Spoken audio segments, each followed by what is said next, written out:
So, in the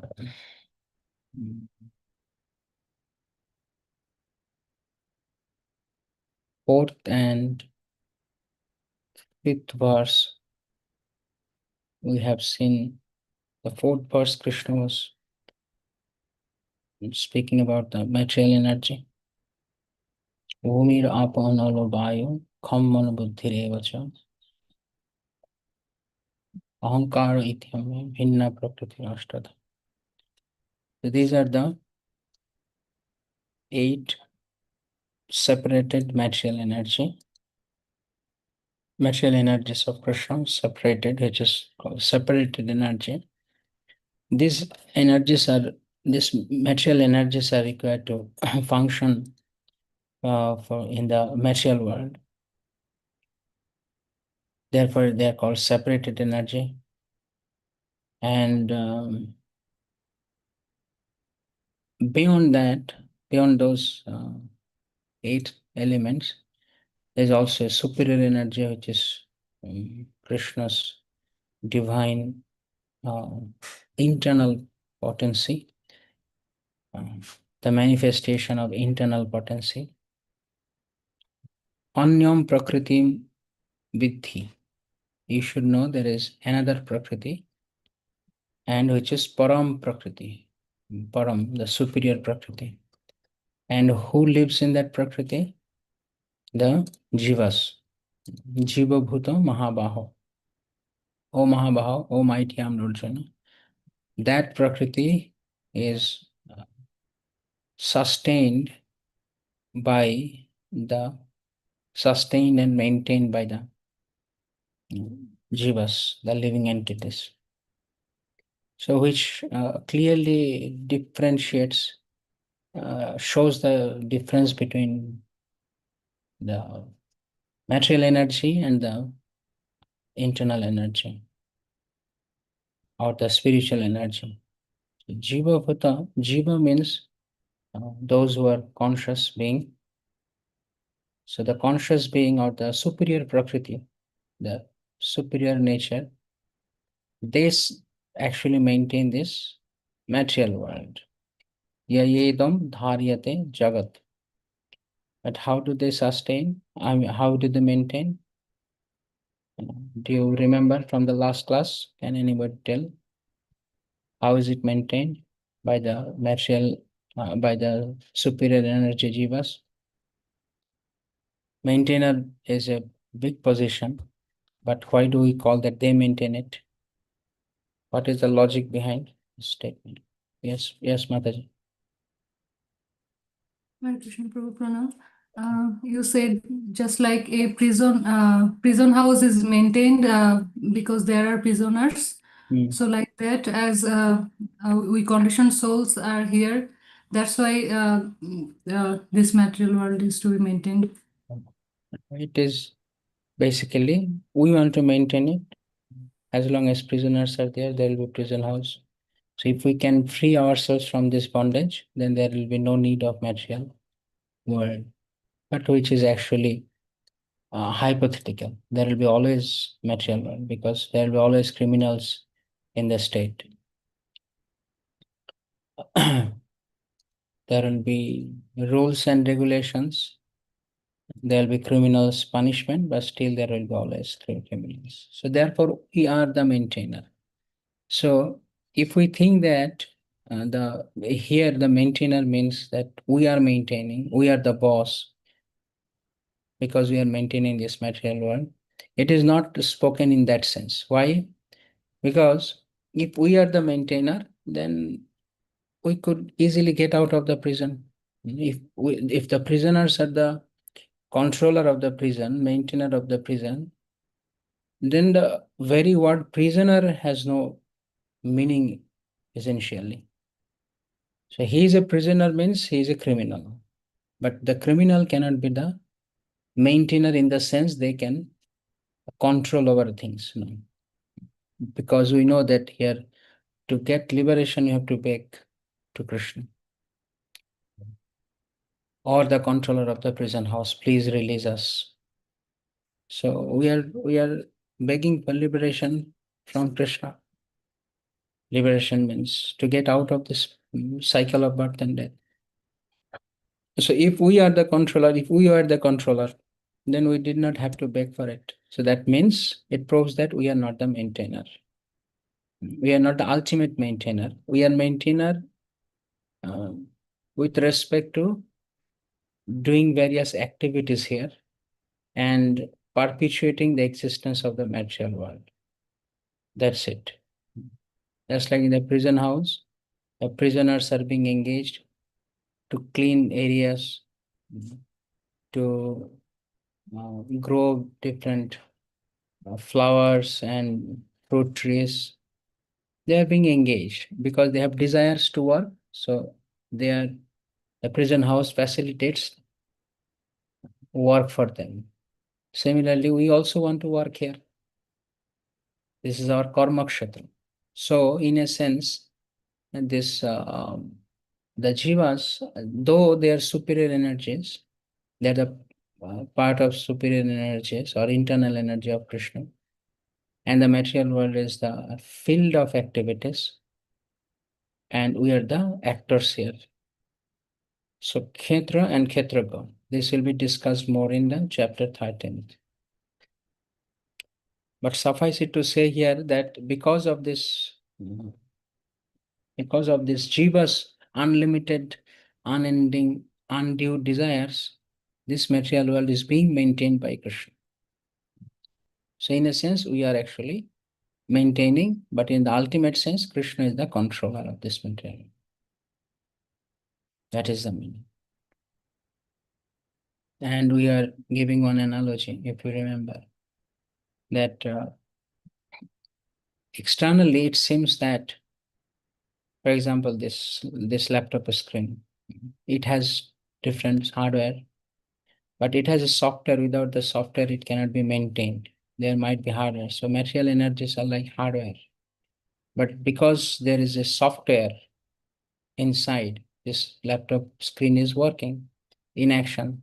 Similarly, because of this super energies or the jivas, living entities, this dead matter, which is again an oxymoron, dead matter, dead thing cannot be matter, dead matter. But we are the conscious spirit. So because of the conscious spirit's desire to exploit this dead matter, this dead matter also seems to be active. Just like we have soul, so our body seems to be active. But actually, who is active? This is a lump of flesh. It cannot be active. It cannot act. Because of the soul's different desires, this body is acting. It is just like a hand and the hand within the glove. Within the gloves, there are hands. And the hands, when the hand what wants to work, apparently it seems that the globes are working or the globes are moving, but actually globes cannot move. Who moves? Actually, the hand moves, but it seems that the globes are moving. Okay. And now in the next text, Krishna is describing that both this material energy and the spiritual energies are all of them belong to Krishna. Krishna, they are emanated from Krishna. Etad yonini bhutani sarvani iti ubadharaya. Etad yonini bhutani. So all these animate and inanimate bhuta, everything whatever is created, sarvani iti upadharaya. You should know that they are mine. I am the source. I am the source of them. Aham kritisnasya jagataha. Aham kritisnasya. Kritisnasya means all these things, all inclusive, this animate and inanimate, inanimate, everything, they have one same source. Who's that same source? Krishna is that source. At the same time, Prabhava, they have emanated from me, they have manifested from me, and pralayas tatha. And also they will be annihilated within. So manifestation and annihilation both will be taken, the control of those annihilation and manifestation are by me. I am the maintainer. I am the maintainer. I am the creator. I am the source, and they will again be annihilated within me. So Krishna, it means that Krishna is the initiator and Krishna is the destructor. Krishna is the beginning, Krishna is the end of everything. If we remember, the theme of this first section of the chapter is that how Krishna is the ultimate source of everything and ultimate resting place of everything. So Krishna is the beginning and Krishna is the end.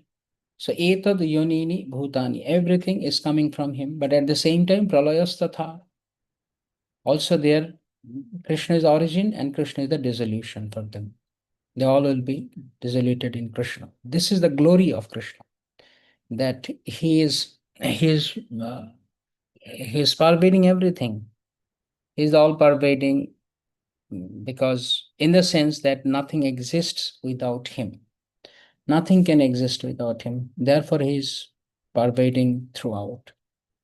So we can see that in the ocean, and there are waves. Every single moment there are different waves happening. So these waves rise and fall. So just like the jivas and the material nature, jara prakriti. So jiva prakriti and jara prakriti both are like these waves. So they are manifested from Krishna, just like the waves are manifested from the ocean. And they're also again dissoluted in the ocean only, in the ocean itself. So we are emanated, manifested from Krishna, and again we'll be dissolving in Krishna. So Krishna is origin and Krishna is end of all. Everything, matter and spirit, everything rises from Krishna. Everything arises from Krishna, and at the end, everything will be again returned to him. Return to him. Krishna is Aham Kritsnasya Jagata. Whatever you can see is mine. They're coming from me. So know it for certain that I'm the both origin and the dissolution. In a tree, we can see many branches, flowers, leaves, but who is actually maintaining that trunk of the tree is like Krishna. He is holding everything together. So these branches and the leaves, like the jivas and the jara prakriti, are like these branches, trees, and flowers. But without the trunk, nothing can exist. The branch cannot exist. The leaves cannot exist. So everything rests upon Krishna, who is the source. He is the source. So in this way, these verses actually explain how Krishna is the source of all material and spiritual energy. He is the source, he is the controller, and he is the annihilator of everything. Whenever he wants, he can create and he can also annihilate. The the grossest form is earth, and the subtlest form is ego. So from the grossest to subtlest, everything is created by and maintained by, ultimately dissolved in Krishna. In Krishna.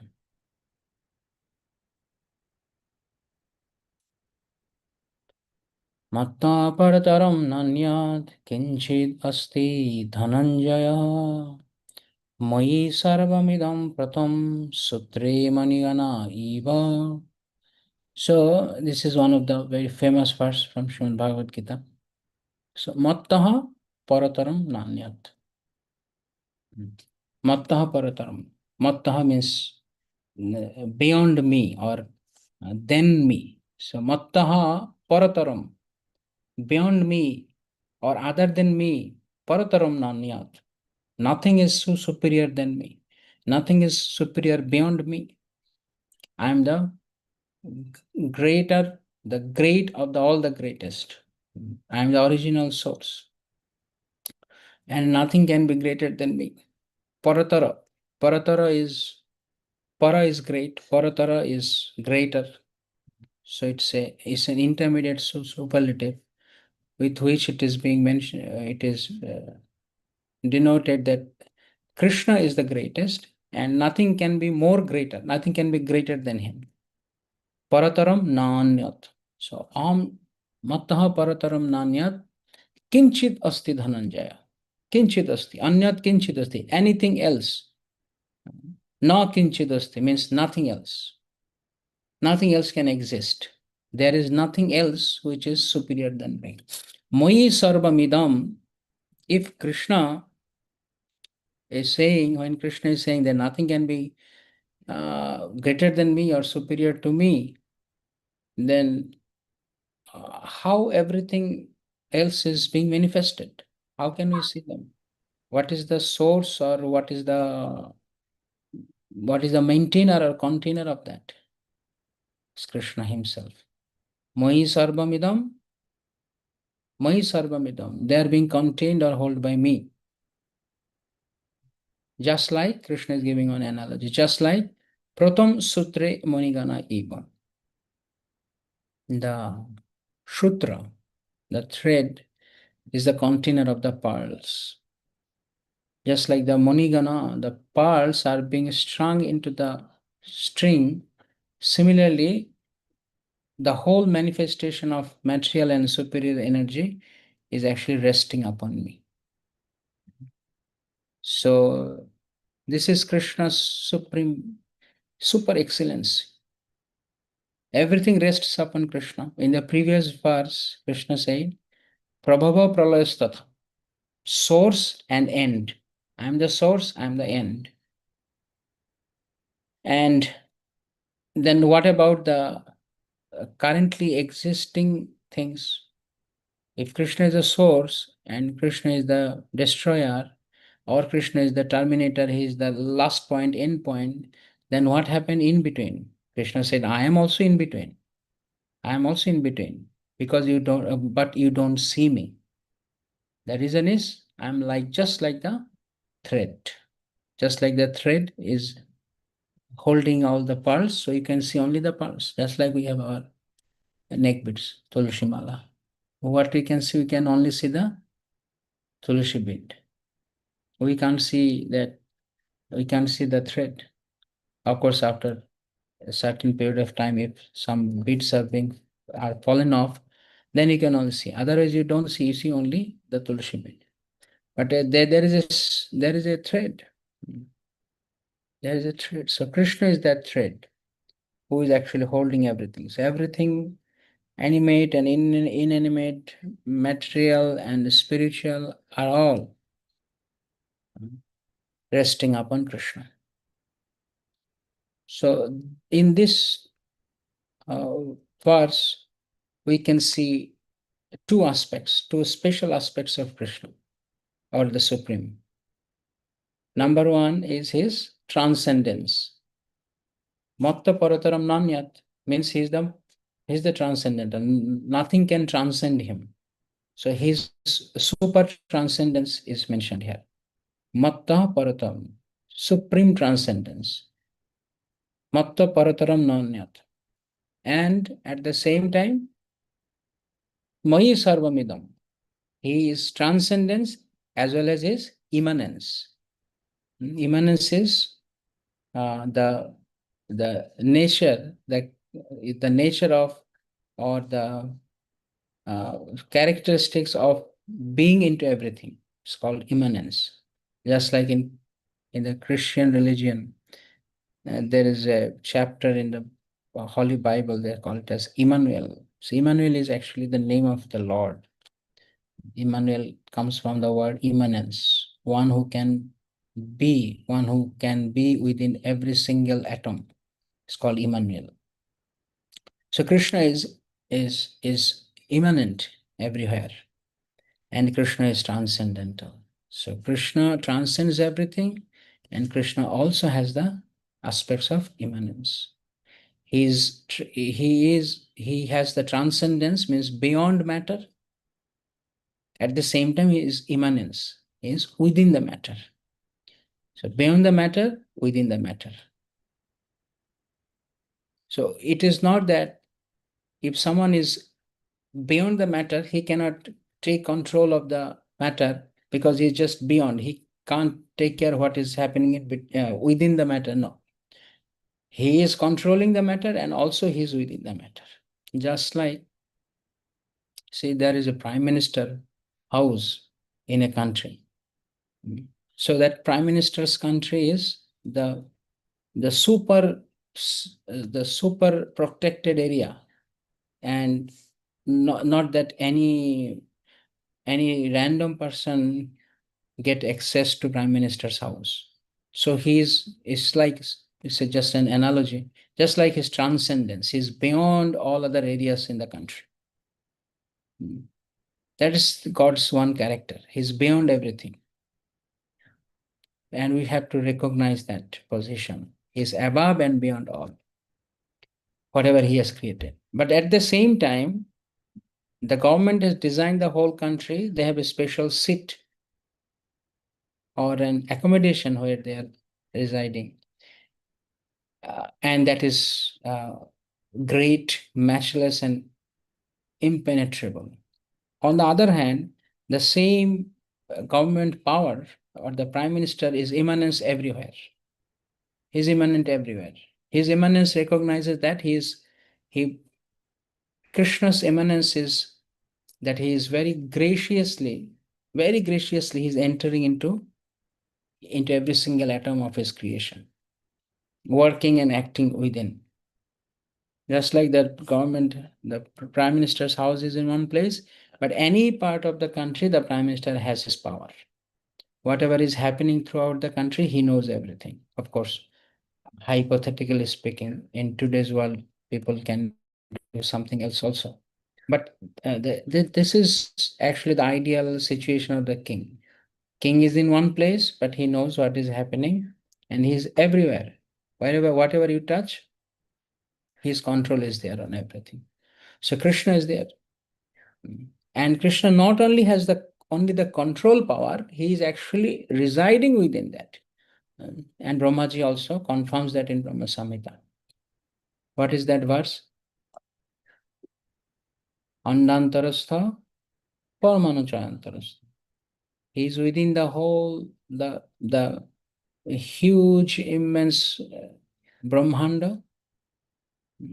And also at the same time, he is within the atom, every single atom. Andantarastha Paramanuchayantarastha. So he is maintaining the whole Brahmanda or containing the whole Brahmanda in the form of Mahavishnu, the great Vishnu. And he is containing, or everything is resting upon him through the form of Kshirodakshaya Vishnu. Within every single atom, there is Kshirodakshaya Vishnu, and within every single universe, there is Mahavishnu. So in that way, Krishna is the supermost being, and no truth can be higher than him. But at the same time, it is not that because Krishna is there is no truth superior to me, and Krishna says, it also does not mean that he is far away. He is so much beyond that he is far away. No, he is not far away. He is not inaccessible. He is there within everything. Without him, there is no existence of anything because he is holding everything together like the thread. But we can't see him. Just like a mala. In the mala, in the garland, you can only see the flowers. When you wear the garland, put the garland around Lord's transcendental body, you can see only the flowers. But how all the flowers are being hung there? Because of the thread. So we may not be able to see that thread, but threads are there. Any sensible person can easily understand that. Without the thread, the mala's flower cannot strung together or stay together. So similarly, any sane person can understand the whole material creation is being sustained by someone. And who's that someone? The Supreme Personality of Godhead. If there is no Supreme Personality, then how everything is being maintained so nicely? Not only nicely, sometimes very ghastly in nature. Because someone may, they are now asked about this Ahmedabad plane crash. Okay, if everything is maintained very nice by Krishna, then how did it happen? Hmm. Okay, there might be n number of uh, logics and responses to that question. But one small question, something happened in one particular place, one plane was crashed. Does that prove that there is no God because one plane was crashed? How it can prove that there is no God? If there is no God, first of all, couple of miracles happened in that incident that one person luckily survived.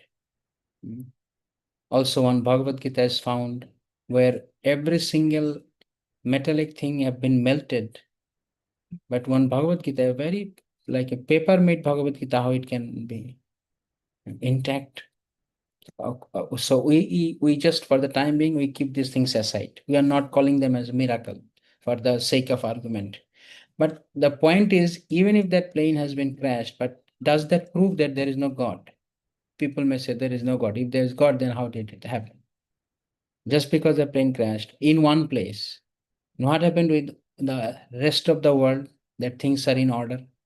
Whenever there are things which is not in order, you question about the existence of God. But when things are in order, why don't you understand that there is a person behind it? He is holding that together. Otherwise, every single day we would have seen some catastrophe from this gigantic cosmic manifestation. Something would happen every single day, but it is not happening. Just one random incident cannot disprove the existence of God. But the atheists, scientists, and philosophers will speak many things about that. If one plane has been crashed, how all other planes are flying on the sky? Who is maintaining that? No, that is automatic. If that is automatic. If that is automatic, then this plane crash is also automatic. God did not do that. Some people are saying that how cruel God is. How can he allow things to happen like this? Because he's very cruel. And when things are going very nicely, then why don't you tell that Krishna, thank you so much that things are going on was so well. Anyway, let us come back to this point. So Krishna is saying that I am. So now it is interesting to see that Krishna is calling Arjuna as with the name Dhananjay. Dhananjay means one who has conquered wealth. Dhananjay. So he has conquered the world. So you are Dhananjay. But if you do not have this much knowledge that I am maintaining everything, I am the controller of, I am the originator, I am the end of everything, then you have no knowledge. Then you have no dhana, you have no wealth. The real wealth is to understand this point. I am transcendental. I am the supreme. Nothing is superior than me. And at the same time, everything is resting upon me. This is the real knowledge. You should know that. So Matta word is very important. Mayavadi people, impersonalist, they say that no, there is something superior than Krishna. Not this Krishna who was speaking in the Kurukshetra battlefield. Not this person Krishna. There is someone who is beyond this person Krishna, and that is Brahman. He is superior. But Krishna himself is speaking here. He is that person is standing there, he's saying nothing, there is nothing superior than me. He did not say that okay, there is some light beyond me, there is some impersonal aspect beyond me. No, he said there was nothing beyond me, nothing superior beyond me. Matta parataram nanya. There is no truth superior to me. So this is a clear indication that the impersonal theories, the people who give this impersonal theory are actually in a wrong path. Yes, Krishna, if Krishna wants, Krishna can also become impersonal, but Krishna is not impersonal. Krishna is saying, I am the most uh, topmost truth. I am, me. So he is speaking. So we have to understand the devotees, especially the devotees, must understand this Krishna's imminence, or Krishna is behind everything. Krishna is holding the whole universe. Most of us, we only see the world, we don't see Krishna. Because this world is visible, Krishna is invisible. But though unseen, he is the invisible thread of this existence. He is unseen, he is invisible, but he is existing. He has his existence. Therefore, through this shloka, our learning point is that we should appreciate not only the created things, but the creator, even though he is unseen, even though he is invisible. Without Krishna, everything would fall apart because he is holding everything together. It is Krishna's mercy. Because Krishna is holding together, these things are happening so nicely. We may not be able to see. Just like there is electric wiring and you can only see the wire. You cannot see the electricity within the wire. But only an expert engineer knows that there is a flow of electricity. There is flow of electricity which actually holding that wire. The reason of the wire is existing because there is a electricity in it. So Krishna is like that electricity. He energizes all aspects of creation, destruction, everything he energizes. Even though we don't see the internal aspect, Krishna, we only see the external functions. But there is a source power behind everything, Krishna. And again, our body. We can see the body. Can we see the consciousness? Can we see the soul? No. But is there no soul? Everyone knows there is their soul. But soul is not visible. But just because it is unseen, we cannot deny the presence of the soul.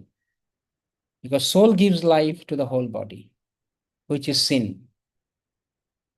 And that unseen soul is animating the whole body. Similarly, Krishna is animating actually the whole world. The whole creation is a lump of dead matter. Because Krishna has entered within every single atom. Therefore, sometimes this dead matter also seems functioning. In today's world, people are very much attached to artificial intelligence. What is artificial intelligence? Who has created artificial intelligence? The very word artificial means artificial. But can it be artificial intelligence? It's a wrong coin of the word artificial. The intelligence is already given by some human being. It is pre-programmed, preset, therefore we call it as artificial, but it is not artificial. People, they have worked hard, worked a lot behind this intelligence. Just because you sit idle and your machine works, your machine, when it is prompted, it gives the answer, does not mean that it has artificial intelligence. Intelligence is being invested prior to that outcome. So therefore, it is very important for us to know well about the person behind the sin who is doing that. So Krishna is telling that you cannot see me, but without me, nothing. Without me, nothing can exist because I'm the container. I'm holding it. I'm holding everything. Without me, things will fall apart.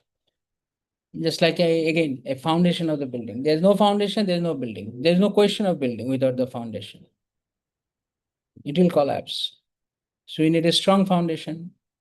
But we can see only the building. You can see the exterior design or the interior design of the building. Very aesthetically nicely organized building. But can any of us see the foundation? No. The foundation is under the earth. But still there is a foundation. Even if we don't see that foundation. Without the foundation, can we see the blueprint of the building? No. Because there's a plaster, bricks and everything on top of it. Therefore, we cannot see the blueprint. But other than the blueprint, how did the building came into existence? There must be a blueprint. So who had created the blueprint? There is an engineer behind that. So similarly, we in the building, we can't see the rod, the cement, the sands, all these things we don't see, but it is there. We only see the external things. So this is our common sense has to be invested in that. Everything is working because something is working behind. Something is working behind. Therefore, you can see things are animated. Things are being animated. Just like this computer screen also. It displays words. You can see the words that you see the words, you see the images, you see the videos, but it's all made possible by the software, by the codes or the software running behind this screen, behind the background. Similarly, this whole universe is like a display, just like this computer is a display. So I can see you, you all can see me. So it's a display. And there's a program within the whole machine, the system. So through that system, through the software, we can see. Therefore, this verse actually teaches us that Krishna is unseen, but the essential cause and supporter of everything. Krishna supports, Krishna creates, Krishna creates, he supports, and then whenever he doesn't need, he dissolves it. So this is a proof. This is a very strong argument that seeing is believing. Against seeing is believing. No, seeing is not believing. Just because you see and you don't see, okay, if you see something you can believe, that's one viewpoint, but it cannot deny the existence of unseen things. There must be some unseen thing are there, some existence is there which is unseen, which is actually making things seen, which is making things work properly, function properly. So Krishna is that person. Rasoham apsu kunteya prabhashmi shashishurjaya pranava sarva vedeshu shabda khe paurusham nashu. Are you getting any background sound from my side? Is it okay for you? No background sound. No background sound? Okay, fine. I'm getting little distracted. Some temples, they are having festival with high volume music. And anyway, so Rashaham Apsu Konteya Prabhashmi Shashishucha. Now, how Krishna is holding everything from this verse onwards, from 8 to 12, 8 to 11, basically, he will be describing, Krishna will describe or give some examples that how he not only controls, he not only creates, but he also permeates through everything. He is sustaining, he is maintaining everything.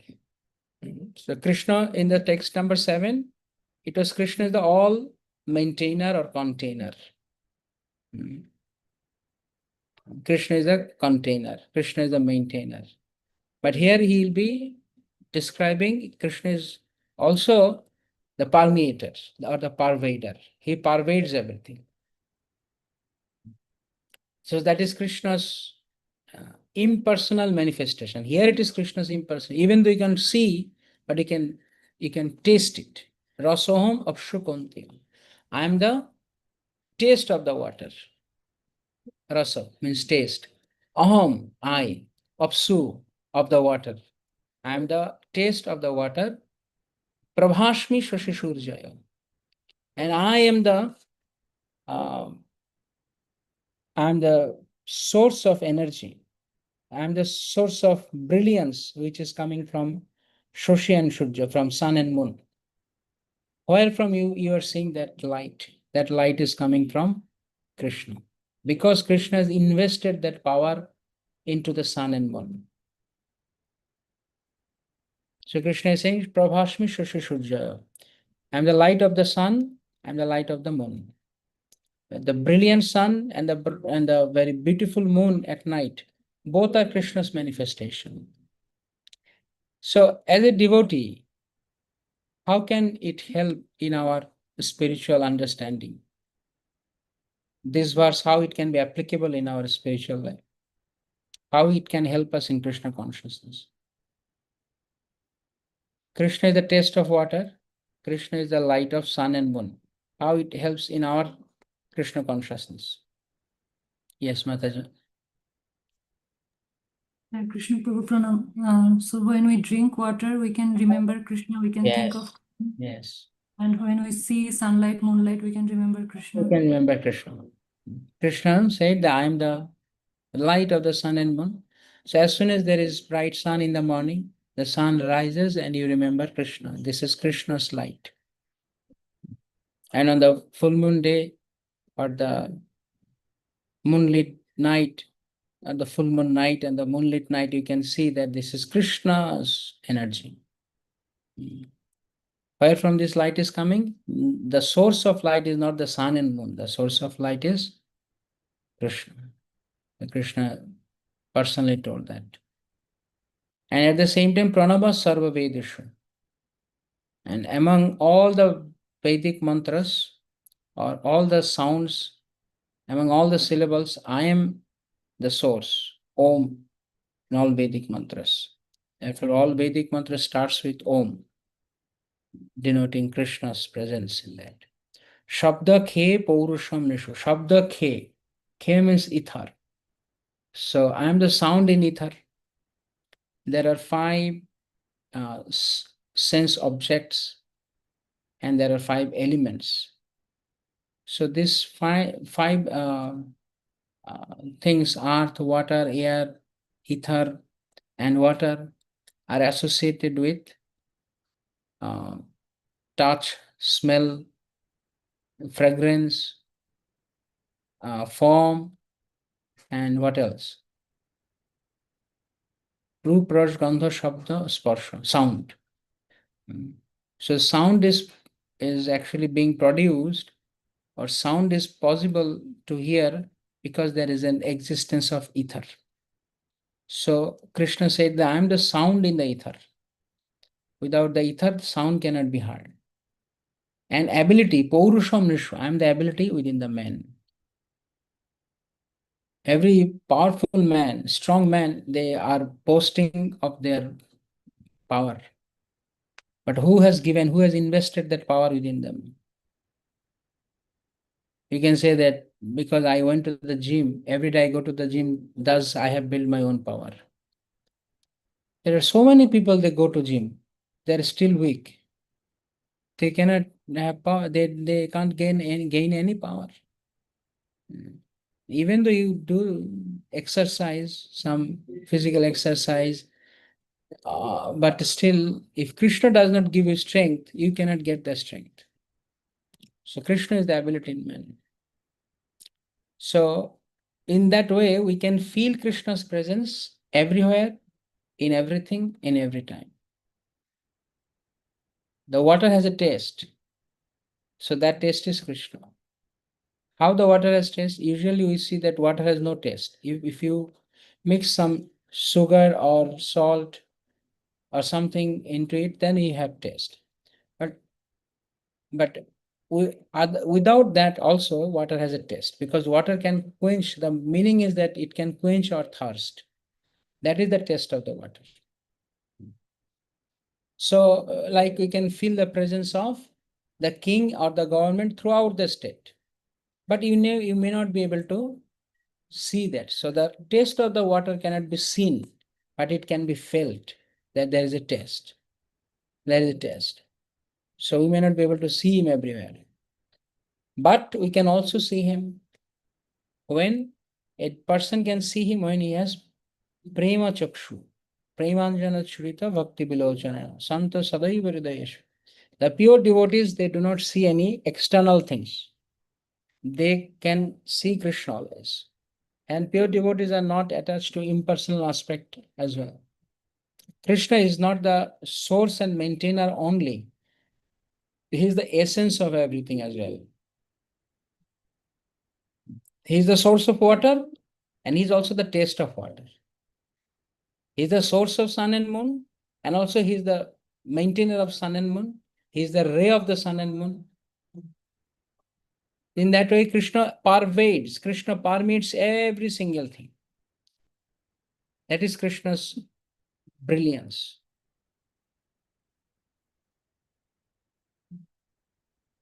Punya gandha prithvim cha tejaschasmi vibhavasho jivanam sarva bhuteshu tapaschasmi tapashishu. So punya gandha prithvim cha. Just like the earth has a fragrance, you can smell that fragrance during monsoon, especially in the village areas. When you go to the countryside after a huge rainfall, you can smell the fragrance of the earth. So that fresh fragrance is Krishna. That raw fragrance is Krishna. Krishna says that the original fragrance of the earth. It is interesting, no, that same earth which is producing different kinds of fruits. But you see, every single fruit has different taste. Every single fruit has different flavor. As soon as you smell that fragrance, you can immediately tell which fruit it is. Right? You can identify what is mango, what is jackfruit, what is banana, what is lychee, and what not. You can taste, you can smell and just tell what fruit it is. But this is Krishna's creation. So amazing that from the same earth, all the trees are being grown up. But it has different smells in different plants, in different flowers. By smelling that flower, you can tell what flower it is. By smelling that fruit also, you can tell what fruit it is. This is Krishna's causeless mercy on us. He could have made everything similar. Imagine how the life would be then. How the life would have been then if everything was same, all taste same, and all smell same, all heard same. Life would be a big trouble for us, but it has varieties by Krishna's divine arrangement. But it is all sprouting from the same earth, but with different fragrance.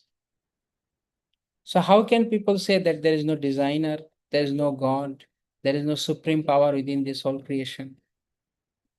Can you ever smell a jackfruit within a mango fruit? No. Mango fruit is always, it has a special brand. The fragrance, the fragrance of the mango is a special brand. You can never find it in the any other fruit. So similarly, the flowers are also like that. Okay, there might be similarity in some flowers, but there will be definitely some difference. Even at least a little difference will be there. So Krishna has designed it. So Punya Gandha Prithivim Cha Tejas Chasmi Vibhavasho. I am not only the fragrance of the earth, I am the heat in the fire as well. When you light the fire, after lighting the fire, why you can cook in the fire? Who has given that capacity? Who had invested that attribute to the fire that it can cook your food? Who made that? Any scientist made it? These fools, rascals, they made it? No. Nobody can even create fire. The fire was already there in the creation. And the power, the potentiality of cooking the food, the raw food, it can transform the raw food into an edible food by the power of that fire. So who has invested that power within the fire? It is Krishna. Therefore, Krishna says, I am the Tejas. Teja. Teja is heat. I am the Teja within the Vibhavasho. Vibhavasho is fire. In the fire, I am the Teja. Without the Teja, fire has no meaning. Does that have meaning? Okay, this is very cold fire. Oh, I am feeling very cold with this fire. No. Fire means it has Teja. It has heat. So that heat of the fire is Krishna. Now, somebody may say that, okay, if Krishna is the heat of the fire, then that means Krishna is the taste of the water, Krishna is the heat of the fire, Krishna is the smell of the earth. Then Krishna lost his identity. Krishna lost his own existence. No. Again, the similar example. Through the rules, through the law, the whole country, the prime minister or the president can live in every single corner of the country through the state law. But still they do not get dissolved just because everywhere there is law, that means the lawmaker is lost. Everywhere there is king's presence by his energies. By his energies, not that king has to be present there personally. So similarly, Krishna is diffused, or Krishna is more accurately, Krishna permeates, Krishna pervades everything, but he has still his own personal existence. Jivanam sarvabhuteshu, because the impersonalist will take the opportunity of these verses to establish that, okay, you see, Lord himself said, I am the taste of the fire. That means he has no form. I am the taste of the water. He has no form. I am the heat of the fire. So he has no form. He is only one concept. No, Krishna is not only concept. Krishna is not only an aspect of some element. He has his own personal existence also. So I am the life of all that lives. Jivanam, I am the life. Sarvabhuteshu, all that lives. For all the animals, all the jivas, I am the life. We live because we have life.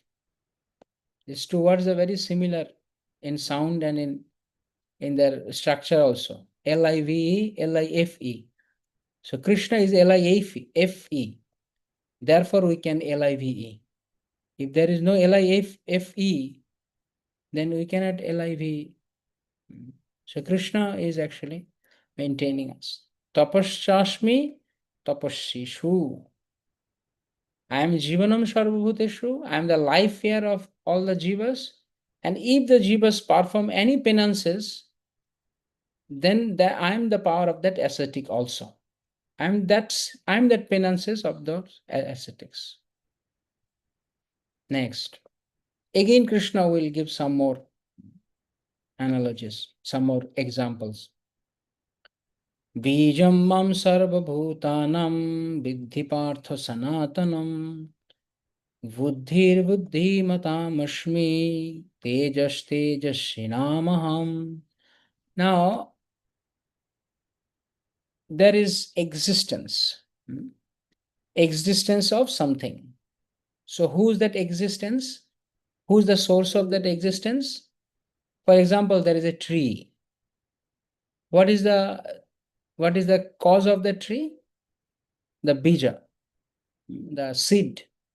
So the seed of all existing plants, every existing plant has a seed or some sort of source. Similarly, this whole material creation, the whole existence, all the jivas' existence are caused by Krishna's grace. So Krishna said, I am Bijam Mam Sarva Bhutanam. I am the original seed of all existence. Here Krishna said seed, and in the 14th chapter, Krishna said, I am the seed giving Father. Aham bija pradapita. So Krishna is the source. Krishna is the seed of all existence. Everything starts from a seed. Why seed? Seed is very significant. Because everything starts from the seed. The tree is coming from the seed. Any jivas are coming from his father's seed. People are coming from the father's semen. This is bija. So Krishna is giving that power. Even the ideas, sometimes they tell no that this who has planted the seed of their thought of this thought. So even the ideas also have some seeds. So everything is in first in the seed form and then it grows. So that seed form is Krishna for anything. So bijam mam sarva bhutanam. I am the bija, I am the seed of everything. Hey Partha, oh Partha, you should know that. I am that Sanatan bij. I am that ever existing being. Buddhir buddhimadamashmi. Okay, you are the seed of everything. But what about the intelligent person's intelligence? So that is also Krishna. I am the buddhi, I am the intelligence of the intelligent.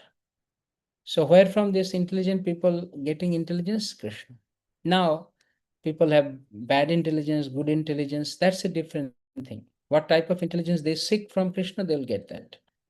As Krishna is equal to everyone, and what Jiva says, ask, he just sanctions. And at the same time, Krishna is Tejas Shinam Aham.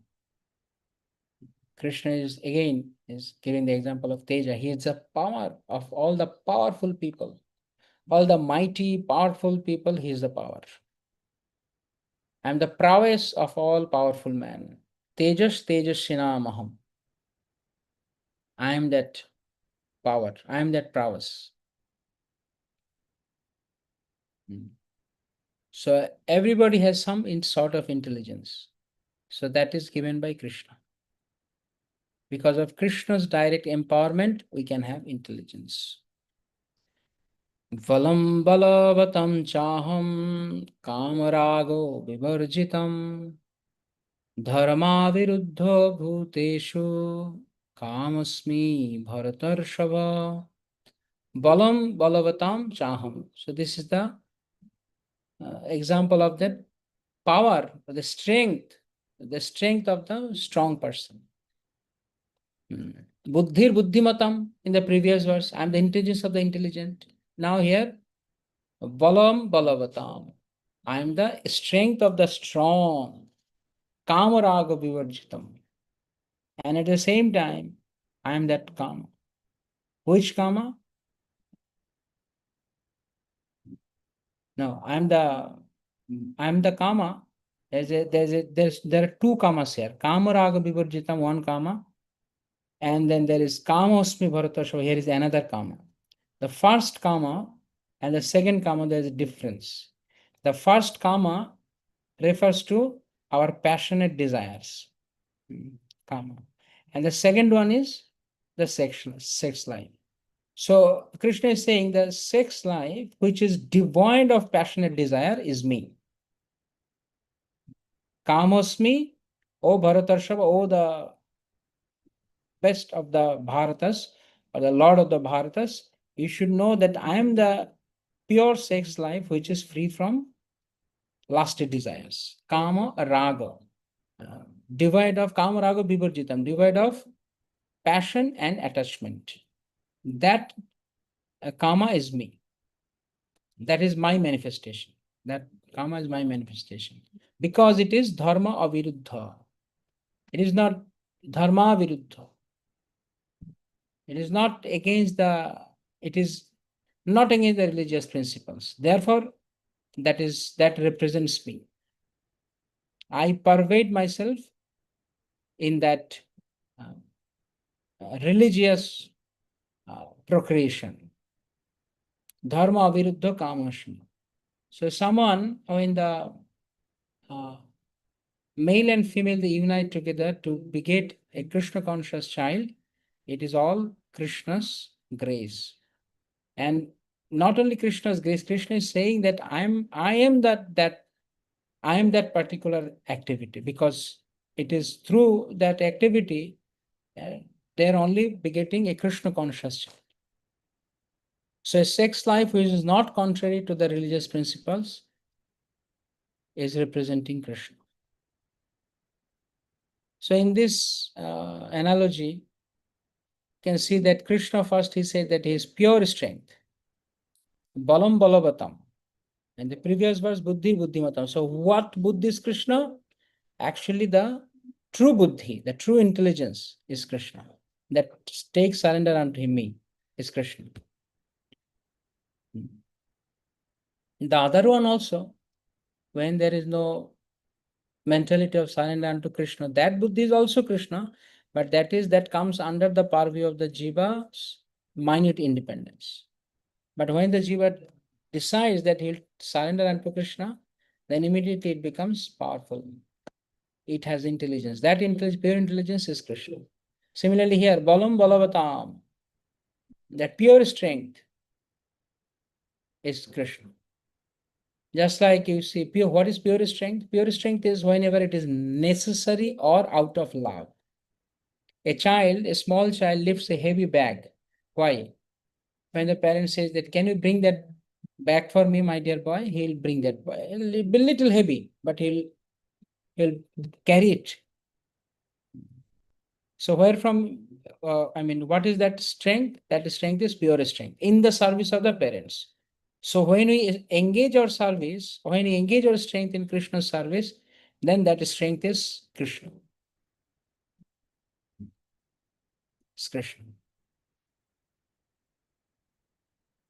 And any desire which is in line with dharma, there might be desire to marry, to procreate, to serve Krishna through that service, then that will be considered as Krishna's, the pure form. The Krishna is representing through that. Now, 12. Ye chaiva sattvika bhava. This Sattvika bhava or Rajasika bhava, Rajas Tamashascha, ye chaiva Sattvika Rajasas Tamashas. These three bhavas, this three state of being, goodness, passion, or ignorance, matta eveti tan vidhi, matta eveti, they are all emanating from me, manifested from my energy. And natmaham teshu te mayi. I am independent to those things, to these three gunas, and I am not under the control of these moods of the material nature. On the contrary, they are dependent on me, or they are within me, but I don't depend on them. So far Krishna has given some 12 to 14 examples. Some are from Sattvika, some are from Rajashika, and some are from Tamasika, Bhava. Like Bala. Bala is a Rajashik Bhava. Bala is a Rajashik Bhava. Like that. So whether it is Sattvik, Rajashik, or Tamashik, they're all manifested from Krishna. However, at the same time, Krishna does not get affected by that.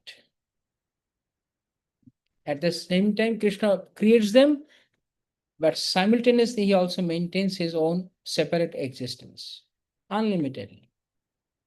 Krishna does not depend on our three gunas. He is the transcendental to these three gunas. So therefore, he is not influenced by any of the moods of the material nature, and he also is not beyond. He is not beyond by anything. He is not bound by, not beyond. He is not bound by anything, and he is also, he cannot be controlled by anything. Even though he is the influencer, he is not influenced.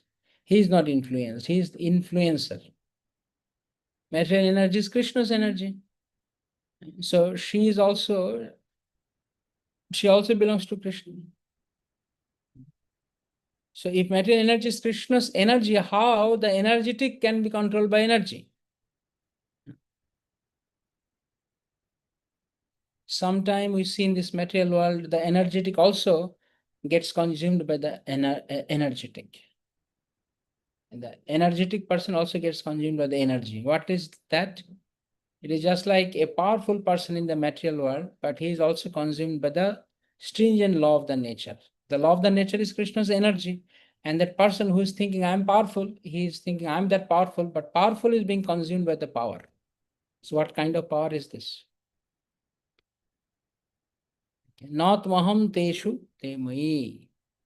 Even though I control them, but I'm not confined within them. Like the rules in the jail are controlled by the jail authority. But the jailer is above the rules. It is the jail rules, but it is above. Whenever the jailer comes to the jail, we can't say that because he has come to the jail, because therefore this law should also be applied to him. No. So Krishna is like that. These three gunas, Sattva, Raja, and Tama, are controlled by Krishna. Sattvagun is more. It is called in Bhagavad Gita as prakashakam. It manifests things to us. Just like there are colors. So from the three fundamental colors, so many other colors are being arranged. So similarly, through this common three gunas, three fundamental gunas, all other, this Sattva, Raja, and Tama will mix together and create many more effects of the gunas. Okay, please read. Hare Krishna Prabhu, Pranam. Pranam. All material activities in the world are being conducted under the three modes of material nature. Although these material modes of nature are emanations from the Supreme Lord Krishna, he is not subject to them.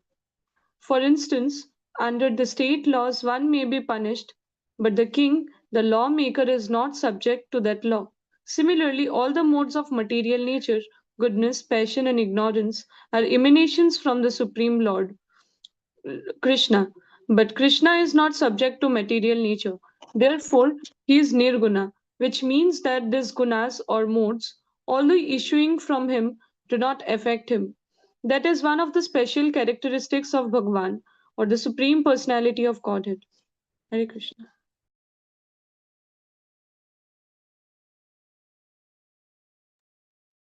Yeah. So one has to know these things. One has to be conversant with this knowledge. This is the proper knowledge. And Krishna is activating the material energy, but he's not bound up by the material energy. Material energies are being controlled by Krishna, but Krishna is not controlled by the material energy. Therefore, this very beautiful example given by Srila Prabhupada, the lawmaker, he is not subject to that law. Of course, in today's democratic world, that's a different scenario. But the king, it was a tradition that king is beyond the law, because he was not any torturous king. And so therefore, this aspect of his nirguna, which means that he has these gunas. Nirguna, the meaning of nirguna is not that he has no qualities. Guna usually we translate as quality. Guna means quality. But here guna is also guna has another meaning, the modes of the nature. So Krishna does not act because of some specific modes of the nature. Especially Krishna, Lord Krishna, he actually does not come in contact with these three modes of the nature directly. Rather, he has three agencies or three representations of him: Brahma, Vishnu, and Shiva. They take care of these three gunas. But except Vishnu, all others, even Brahma and Shiva, are also sometimes they comes also some under some spell of Maya sometime for some specific purpose. We can see those examples in our scriptures. So what does these three gunas do actually? They are like, it is going to change your vision, change your vision. There is a colored glass bottle, and you put the clear water into that glass bottle. And the glass bottle is red, blue, or yellow, whatever. And what do you see the color of the water? If it is put in the red bottle, red colored bottle, you see it red. But is the water red? No. The water has its original color, means no color, transparent. But because it is kept into the red bottle, red painted bottle or red colored bottle, therefore it seems that the water has become red. So Krishna is that pure water. Wherever he comes, even though he lives within the human body, he lives within the animal body, he lives within the plant body, he lives within even an atoms, every single atom, but still he is not affected by that because he is that pure water. This also can be related with our practice of devotional service. When our consciousness is pure, but when we are affected by the three gunas, then that same consciousness also apparently becomes influenced by that. So our bhakti, the real bhakti, sarvapadi vinirmuktam tat paratvena nirmalam. The bhakti is actually nirmal because it has no upadhi. But as soon as any upadhi wala person, any person who has different upadhi, he thinks he executes devotional service uh, thinking himself from that particular upadhi, then his bhakti also becomes tainted, mixed bhakti. So Krishna is saying here that I am the 7, 8, 9, 8, 9, 10, 11, 12. In these 5 verses, Krishna has clearly established that how he pervades everything, but at the same time, he is beyond everything. So the next section is why we need to surrender. Why we need to surrender. And who surrenders, who does not surrender. So why we need to surrender? That is being described in the text number 13. We are all helplessly influenced by the 3 modes of the material nature. Is there any way out? That will be described in text number 14. But here is a significant verse again, text number 13. Trivir gunamayer bhavayer yavai evi sarvam idam jagat mohitam na bhijanati mamebhyo param abhayam.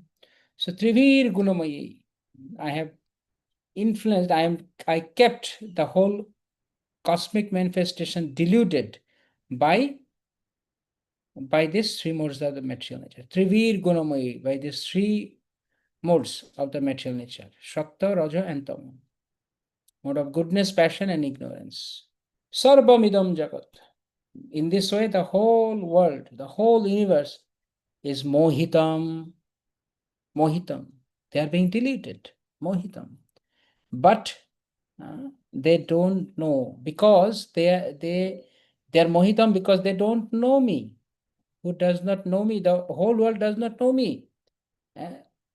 As I am the Param and Abhayam. So Param is Krishna's, it established Krishna's, he is the beyond, he is transcendental to the time.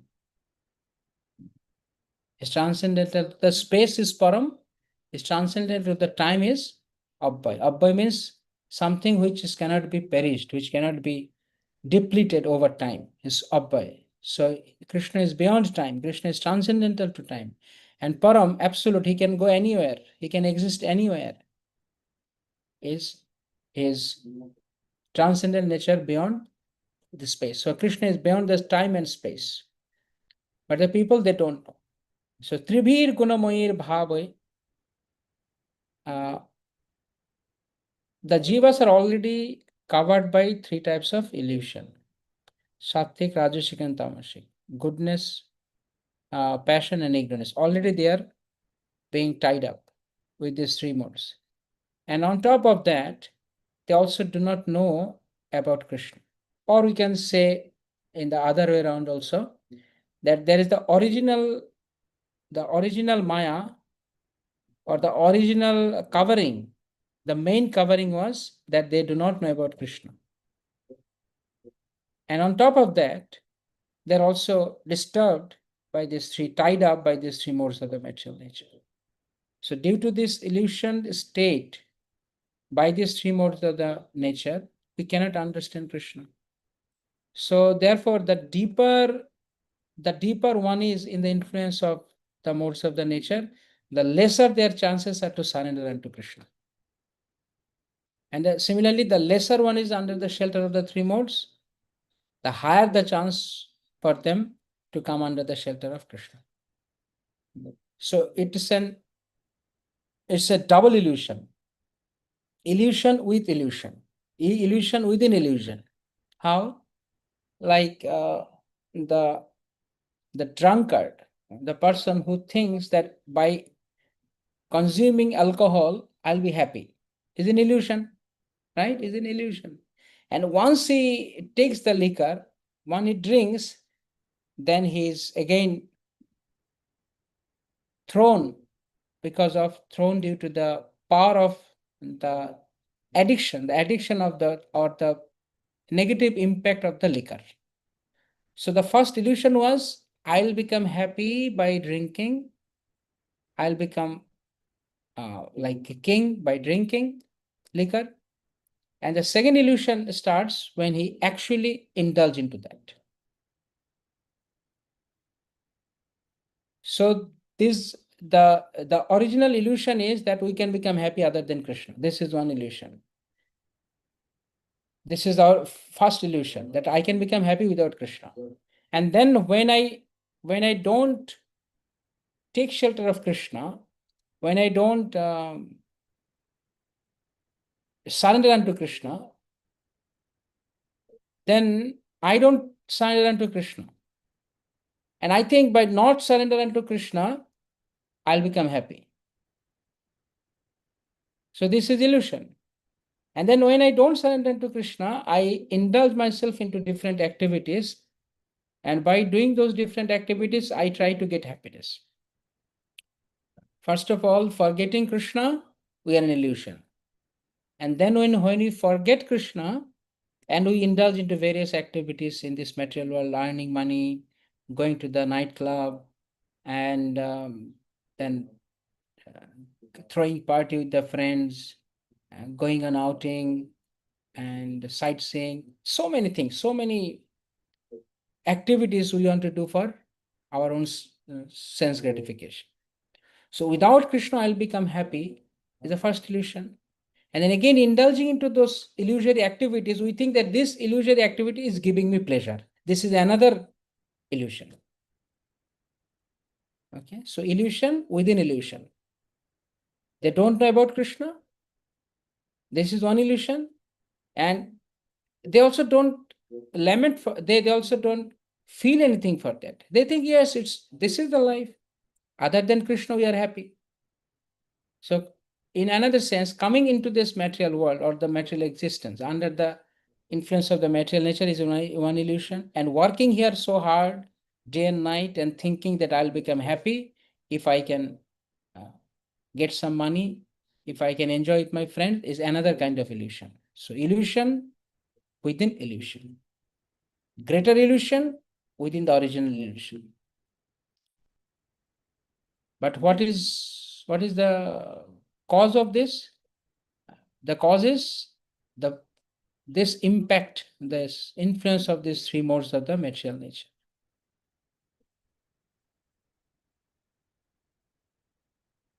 Mohitam na bhai janati. They do not know about me. They do not know about me. Mohitam na bhai janati. Because they don't know about me, Therefore, they think they are happy. And without knowing me, they also indulge themselves into various material activities. So they're always in the illusion. Always in the illusion. Mamebhyo param abhyam. So this is very relevant when we try to understand what is Shaktagun. How Shaktagun is also illusion. Because Raja and Tamo, we can understand that how Raja and Tamo, passion and ignorance can put us into illusion. But even the Shaktagun sometimes is also illusion. Shaktagun is also illusion because in the Shaktagun is a fertile platform, a better platform to practice bhakti. But in the Shaktagun also, if they do not have the knowledge about Krishna, then that is illusion. The central point here is as long as we are in ignorance, we are within ignorance about Krishna, we are ignorant about Krishna, then we are in illusion. We are in illusion. Be it in goodness or passion or ignorance, we are in illusion. We are illusioned. And on top of that, if we don't put our effort to know Krishna, then we are also again in illusion. Yes, Prabhupada Prabhu. Hare Krishna, Prabhu, Pranam. Pranam. Prabhu, can we realize this anyway that even in Sattva Gun that we are in illusion? How can we realize that working in Sattva Gun can be also be in illusion? Okay. I will take the same example what I was giving about the person who wants to consume liquor. Okay. So see, the person who wants to consume liquor, he is actually in mood of ignorance, complete ignorance. He is thinking that by taking liquor, I'll become happy. This is completely ignorant idea. And then he takes alcohol. After drinking alcohol, he is again put into illusion. His all symptoms and activities is all in mood of ignorance. And within the ignorance, see this gunas, we'll discuss more this when we go to the 14th and 17th chapter, how these three modes actually activates Shiva, how these three modes acts. So these gunas are not waterproof. That if someone is in ignorance, he'll be always in ignorance. If someone is in passion, he'll be always in passion. Or in goodness, always no. This is all mixed. Like permutations and combinations. Some percentage of goodness, some percentage of ignorance, some percentage of passion. So the person who is drinking the liquor, he is drinking the liquor out of ignorance. But after drinking the liquor, then for some time he feels dizziness and some colorful life. It is ignorance. But after some time, when he comes back, he feels energized to work. Just like people think that if I drink tea, then I'll feel some energy. So that's thought of getting energy by drinking tea is ignorance. But after drinking tea, they really get some energy. Some material energy they get to do the work. What is that energy? That energy is mood of passion. So from ignorance, they came into passion. Or in other sense, in other words, we can also say from another angle, somebody who was an addicted to alcohol, and then when throughout his addiction to alcohol, he was just in mood of ignorance. But sometimes people, they give up alcohol. And by giving up alcohol, what do they get? They get so much physical energy because they've given up. Now they're like kind of fit to work, because drunkard person cannot work. They have given up alcohol. And because they have given up alcohol, they now regain their physical energy, strength, and they go and tell the people, you see, I have given up alcohol. I'm now free from addiction. Yes, I did it. What is that? Where from it comes? Which guna? Which guna it is? I have done this. Which guna it is? Which mode? Prabhu? Can you guess? This Rajaguna, I guess. This is Rajaguna, passion. So he has given up liquor addiction. So he has come out, apparently has come out from ignorance, but he is now situated in passion. He's very much passionate to work. Now, after some time, say he has, after not some time, after a long time of leading a peaceful life, I mean, materially peaceful or apparently peaceful life or stable life, he realizes that those days was very bad for him when he was addicted to alcohol. That was the greatest blunder he has done in his life. So now he has slowly moved himself towards like doing some yoga practice in the early morning, some onulom bilom pranayam, very balanced lifestyle, and probably he has taken a vegetarian diet. So now he is gradually shifting to mode of goodness. Sattvagun. Goodness, Sattvagun. And now he is the propagator of mood of goodness. He'll tell other people. He'll preach about mood of goodness. You see, my life is now settled down. I've given up wine and alcohol, and I'm now very happy. And this is actually the life. This is the beauty of life. So you all should come up to that level. So then he advertised about yoga, rising early in the morning, and doing some pranayam, going to some temples, do some charity. So he is actually better situated now, but he's in mood of goodness. To the extent we can say he's in mood of goodness. Of course, that mood of goodness has no permanent value. Why? As long as you are within these three modes, there is always a chance, there is always risk that you can again fall down to mood of ignorance. So one has to go beyond these three modes of the material nature. Okay, these three different platforms. You want to take the train, you're running behind the train. When the train is entering to the station, you're running behind the train on the track. It is mode of ignorance, complete ignorance. And then you want to catch the train, you are on the platform. But when the train entered, with a very heavy rush, no, please push, this person push. And then you go enter into the train. Okay, this is my seat. You go, everybody else, you please leave this place for me. This mood of passion. And what is mood of goodness?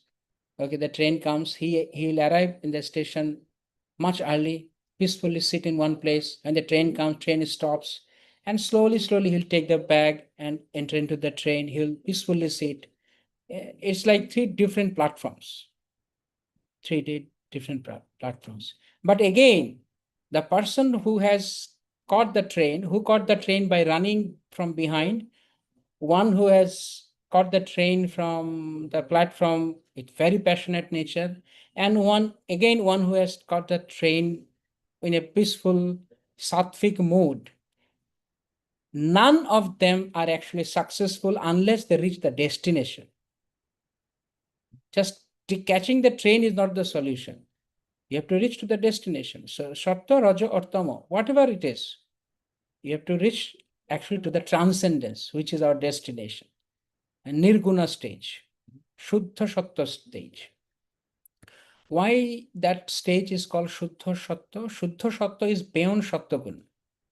In the Sattvagun, there is always chance of falling down. But from Shuddha Sattva, there is no chance of falling down. Therefore, it is called purified goodness or pure goodness. The other one is simply goodness. Simply goodness. But anytime you will see, even the people who are mostly in goodness, they also sometimes become very angry. Sometimes they also take some rash decisions. They also occasionally they also falls into ignorance. They do some very big blunder, which only an ignorant people can do. Why? Because he was not in transcendence. He was only in goodness. Okay. I hope it's clear. So this. Thank you, Prabhu. So this being deluded by these three modes of the material nature, they do not know what is the ultimate, or what is the you can say what is the what is the core identification? What is the core identification, or what is the most important identifying criteria that someone is in this three modes of material nature? Mohitam na abhijanati mamebhya paramapayam.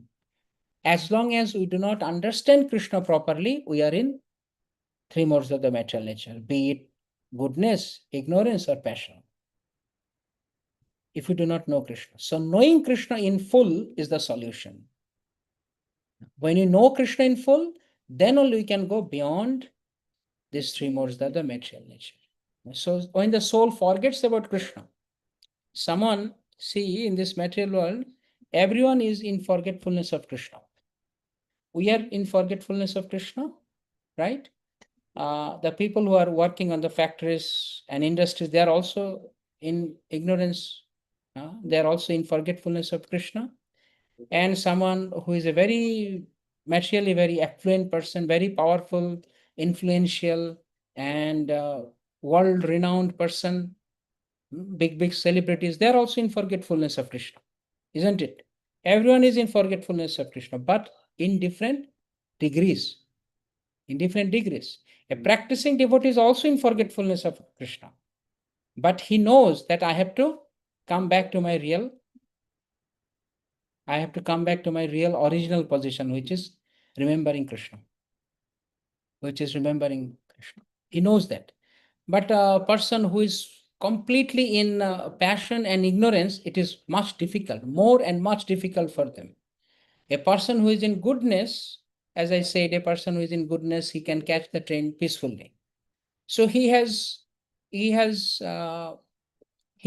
a more suitable candidate to reach to the destination. But someone who does not know at all about Krishna, and someone who knows about Krishna, that there is Krishna, there is God, okay, but I'm not interested in that, they have lesser chance. And somebody who does not believe in God, they have no chance at all, in complete ignorance.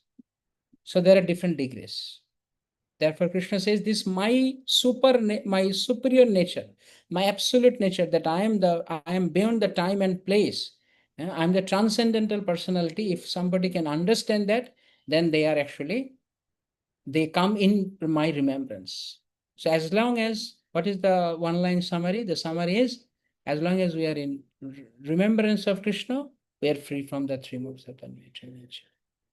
The more we absorb ourselves into Krishna, the more we are free from the material nature, from the temporary illusions, which is created by the modes. We can give someone analogy about the fan. The fan, when the fan runs, it has electricity. But when you switch off the fan, it will also move for some time. It will also spin for some time. And when it is connected with the electricity, it has high speed, medium speed, and then low speed. So fan can move in three different speeds. So similarly, there are Shatvagun, there are Rajagun, there are Tamagun. Most people only see the fan.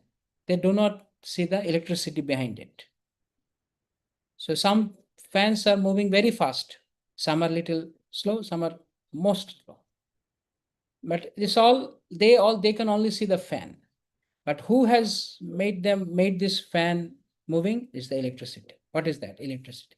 So similarly, people are caught in these observable qualities of the world, but they fail to see Krishna, who is beyond this, who is beyond these three modes, the source, who is powering everything. Therefore, he called empowered. We are empowered. So Krishna is powering everything. For example, these three modes are actually very interesting subject matter. We'll discuss elaborately in chapter 14. For example, now here some people are, we are all here in this platform. We are hearing and discussing about this verse. Some of the students, maybe they are listening very attentively, taking notes, keeping pen and paper in front of them, right? This is one type of students. Some are hearing, okay, he's speaking something, let me hear, okay, if some words come to my mind, okay, fine. But I'll not give much, I'll not invest much energy of mine to understand the subject matter. This is one category. And some of them, they might be thinking, okay, what is speaker speaking? I don't care. So we can say that all these three categories are listening, right? Everyone is listening here, but listening from different platforms. Some are listening from Shaktaguna platform.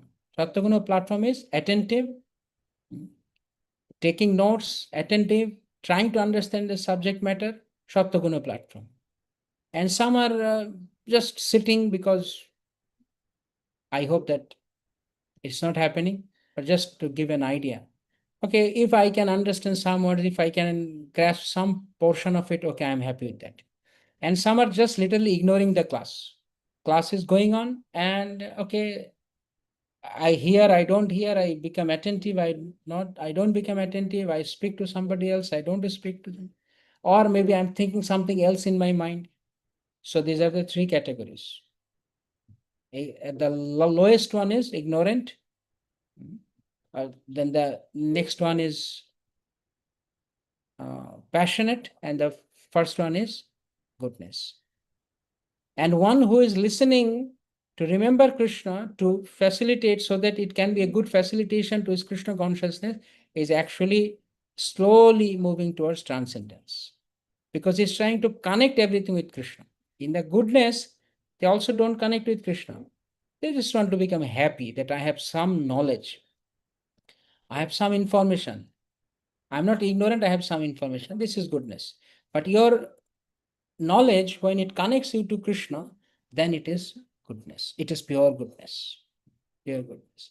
So therefore, these three modes of the material nature, it obstructs, it hinders our vision to see Krishna properly in three different degrees. For example, you take one glass, your spectacle, and in this, with the spectacle, your spectacles are crystal, so you can see things properly, very clear. Your spectacles are little hazy, opaque glass, so you can't see properly. And then not only that, not only your spectacles are opaque, at the same time the window is also very much foggy. Then what can you see outside?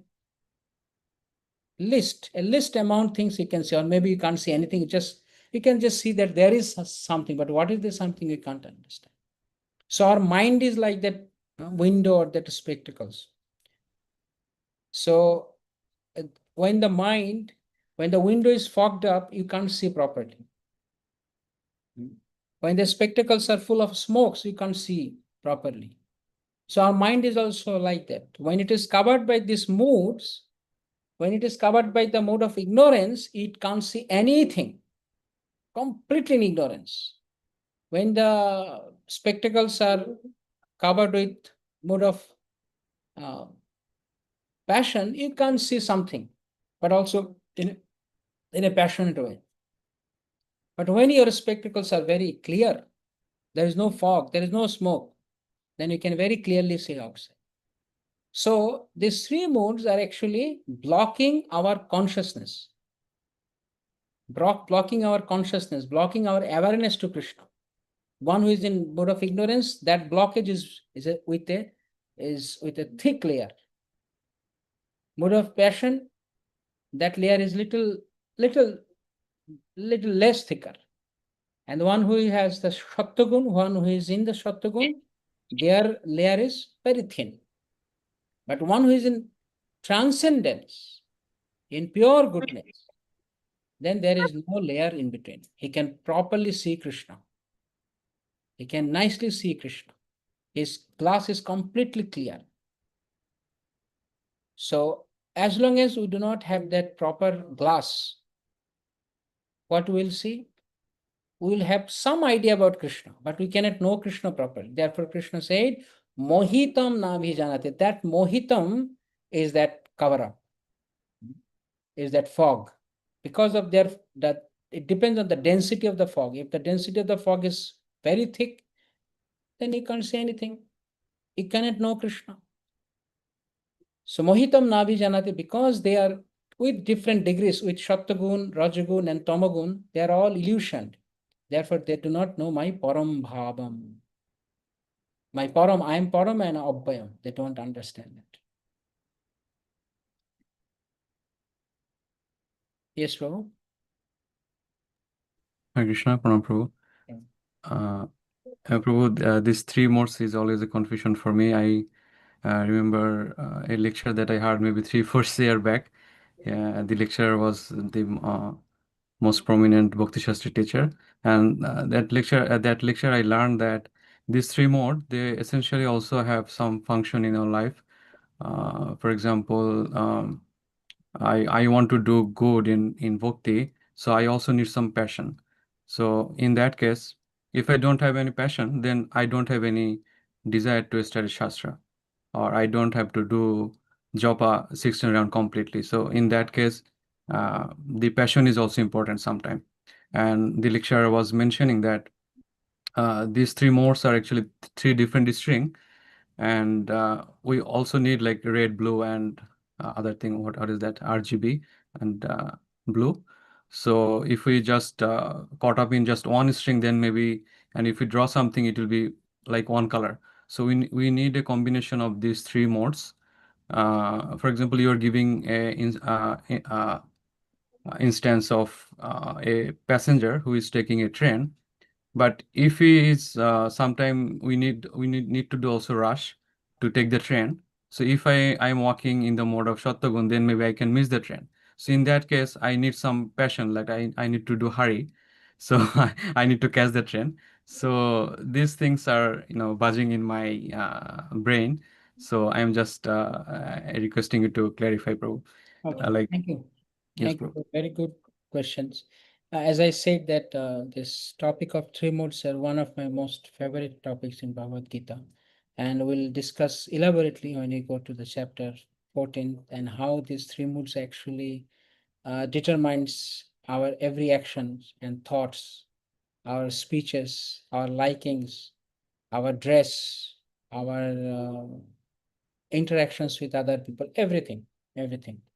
This whole world is actually, as Krishna says, mohitam. They're all bound up by these three modes of the nature. So with regard to your question, that yes, sometimes we need to act in that position, that sometimes being little passionate. But see the difference, there is a difference between these two.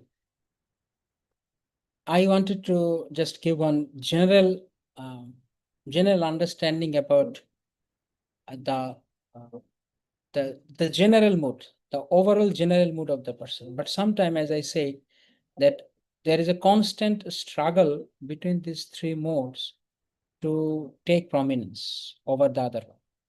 So they all want to be predominant. So sometimes Sattaguna wins, Raja and Tamo loses. Sometimes Tamoguna wins, Raja and Sattva lose. Sometimes Rajaguna wins, Sattva and Tamo lose. There's a constant struggle between them. And therefore, if you remember in chapter 2, probably 2 or 3 maybe, when Arjun was not willing to fight, then what did Krishna say? Why do you want to change your nature? I think I have discussed this point there. This is your nature to fight. Why do you want to change the nature?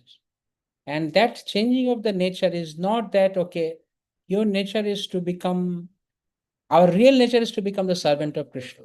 But as long as we are in this material world, we have some bodily nature also, which is innate.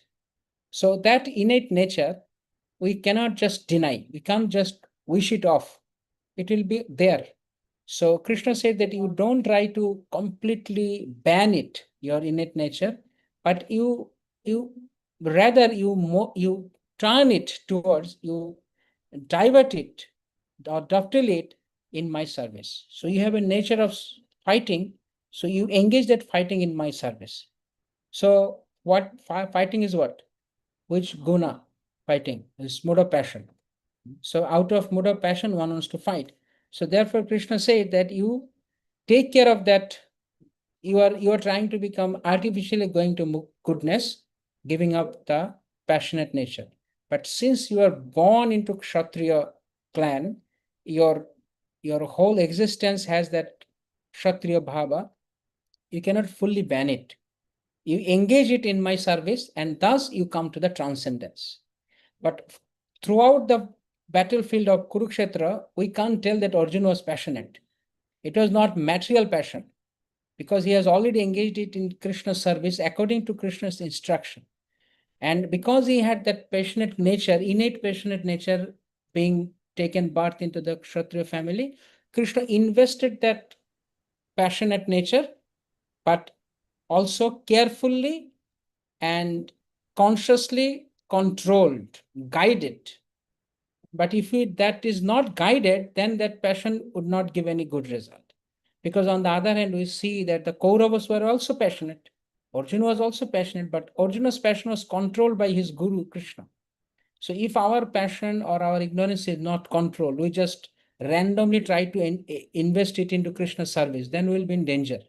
We don't know that our passion may take us, okay, today I'll chant 64 rounds. So I become little passionate. And then I become so much passionate, so much passionate. Yes, finally I've done it after 7 hours, I've finished. And then I go around and tell everybody they have chanted 64 rounds. What is that? That is ignorance. So we are in passionate while chanting, but now we fall from passionate to passion to ignorance, because we are now name and fame. But my guru will tell, no, no, no, no, no, no. This is not the proper way. I told you to chant because so that you can feel Krishna's presence in your chant. So he knows how to channelize our passion gradually to transcendence, not even in goodness. That is the thing. So this is how we should understand. There are roles of different degrees, but of course not ignorance. Ignorance has no place in pure devotion. We'll discuss this later in 14th chapter, Nico, because goodness and ignorance sometimes seems very similar. The nature of goodness and ignorance. Someone is sitting quiet, you think that he's in goodness, but actually he's lazy. He's in ignorance. So it has to be carefully, the line has to be drawn very carefully. Only an expert person can tell that. Otherwise, you'll be misguided.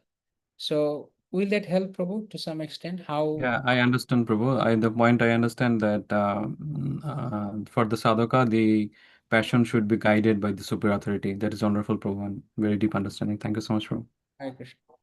So this, because of these three modes of the material nature, all these three, each of this has different degrees of coverings, illusion. So ignorance has the thickest covering. Passion has the little less covering, and goodness has very less covering. But still it has covering. It is also foggy. So one has to come beyond these three modes of the material nature. But we all are in these three modes. Currently, we are all in these three modes, and we are struggling. We are struggling to someone who is in like 92% in ignorance, 6% in passion, and 2% in goodness. So just imagine how difficult it will be for him to come from 92% ignorance to transcendence is very difficult. It's extremely difficult.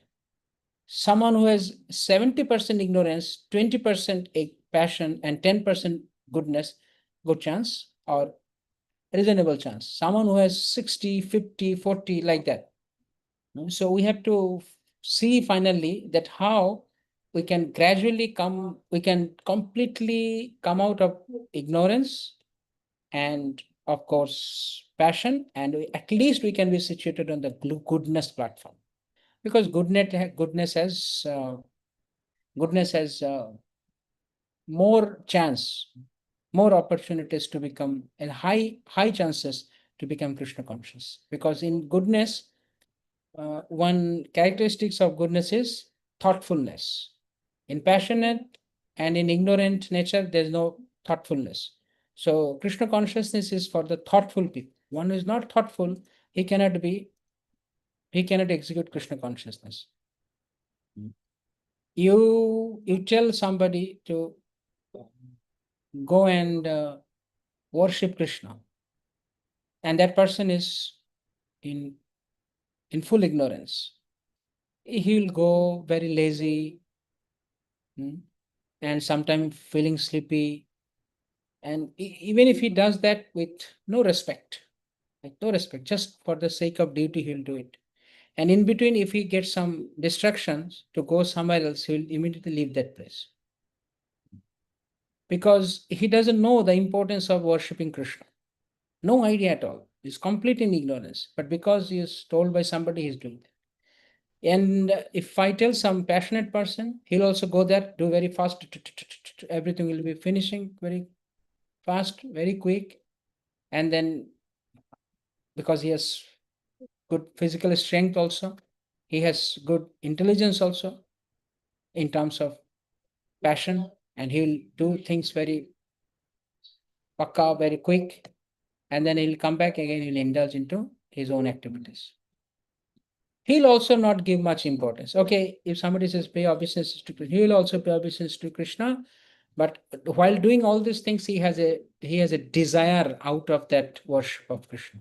He'll ask Krishna, I have invested last 45 minutes in your service, in your puja. So please increase my balance in the bank. That will be his prayer. He's in goodness, he's in passion. And someone who is in goodness, he will come and worship Krishna very peacefully. And I'm not saying very lazily, very peacefully, with respect, with veneration, and proper attention. And then he knows that he is Krishna. He is Krishna, he is the Supreme Personality of Godhead, but he is also not pure devotee yet, that person. So he will pray to Krishna, oh dear Krishna, please give me some good knowledge so that I can become blissful and peaceful in my life. So he is not asking something so grossly materialistic. So when he asks this kind of prayers and he pays obeisances, so he has someone comes and tells him, dear Prabhu, now you have worshipped Krishna, you know who is Krishna. Yes, I know Krishna is Bhagavan. Not only Bhagavan, he has so many wonderful pastimes and he is so merciful to all of us. Then he'll keep on speaking about his Krishna's glories. And hearing those glories, this person, because he is thoughtful person, he is already in the mood of goodness. He'll give some attention to that devotee. He'll listen to him. And by attentively listening to him with Shraddha, he has some faith. In passion and ignorance, they have no faith, or they have like almost zero faith on Krishna. But this person has some Shraddha to Krishna and Vaishnava. Therefore, the chances are high that the spiritual knowledge will invest in his heart, can transform his heart, because he's thoughtful, he's prayerful, he's thoughtful, he's grateful. He has more chances. This is how Shaktagun helps us. Just like I can give another analogy, which is easy to understand, that if you drive a Mercedes Benz on a village road, you just imagine with so many potholes, how it will be, how wonderful experience you will get by the driving, how memorable it will be. And if you take the same Mercedes Benz, you drive on a nice road and national highway, how beautiful it will be. So similarly, when we practice Krishna consciousness from goodness, from ignorance and passion, it is like driving on a very bad road. You may drive, you may advance, but advancement rate is very less, and who knows, maybe sometime you'll become very disturbed and give up. Oh no, I don't want to do it because it's very difficult for me to drive on this road. But the Shaktaguna person has more probability very high for them, because they're driving on a smooth road. They have already some good qualities which will help them facilitate their Krishna consciousness. Anyway, so let's go to the next verse. Before we go, we read the purport. Yes, please read. there are many different kinds of living entities, human beings, demigods, animals, etc. And each and every one of them is under the influence of material nature. And all of them have forgotten the transcendent personality of God.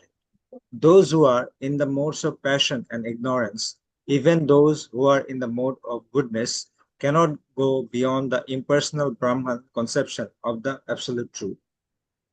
They are bewildered before the Supreme Lord in his personal feature, which possesses all beauty, opulence, knowledge, strength, fame, and renunciation.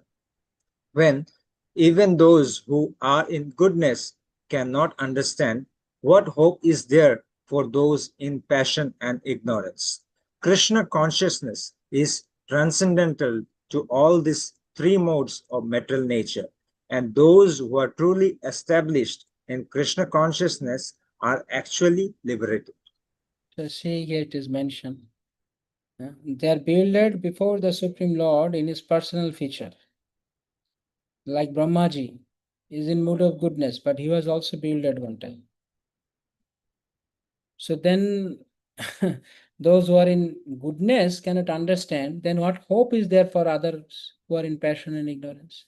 Therefore, one must come up at least to the mood of goodness. Krishna consciousness is transcendental to all these three modes of material nature, and those who are fully established in Krishna consciousness are actually liberated. So, from this statement, what do you understand? What is liberation? Who are truly established in Krishna consciousness is actually liberation. So, what is liberation? Being situated on Krishna consciousness. And what is being fully, truly established in Krishna consciousness? Being free from these three modes that are material nature. So, we must have to come out of these three modes that are material nature. As long as you are there, we can't see. We can't see properly Krishna's glories, Krishna's supremacy, everything about Krishna. You can't see. For example, you look through the black glass, you don't see anything at all. You see through a green or red glass, you see something, but still you are restless because you can't see the thing properly. You see through the yellow glass, you see little better, much better, but still not clearly. But you see through a transparent glass, you are completely peaceful. I mean, you are settled properly established. So Krishna consciousness is the transparent glass. Everything is properly understood. See, very important point here is to understand this one thing, that there are a lot of practitioners of Krishna consciousness, right? But when the topic is being discussed by an advanced Vaishnava, some sadhu and guru, different categories of people are sitting there, different categories of disciples are sitting there, and their perception of the same statement, of the same Bhagavad lecture are different. Realizations are different. Why? The wordings, the sentence, everything was same. But why there is different kinds of realization? Because of that lens, because of that colored glass. Someone whose whole nature is grossly in ignorance, they'll not understand anything out of that lecture. And they'll just hear it and throw it away. They don't bother at all. But someone who is in proper consciousness, or maybe some higher consciousness, they will have more realization. Their appreciation of Krishna's name, fame, and pastimes will be higher in category. So this is one important, very significant factor in our lives. If we cannot practice at least mode of goodness, if not transcendence at all, at least mode of goodness, then where is the chance for us to become Krishna conscious? Sattvagun is conscious, but Krishna consciousness is pure consciousness. So if we are not in consciousness, how can we become in pure consciousness? So before you become Krishna conscious, you have to become conscious. But we are not conscious even in this material. Our consciousness is gone. We are not conscious. So we have to practice to come up to that level. Now, here is the million-dollar question. How to come up to that level? How to come up to that stage? To come to the stage of goodness or gradually in pure goodness. That is being described or answered by Krishna himself in the next.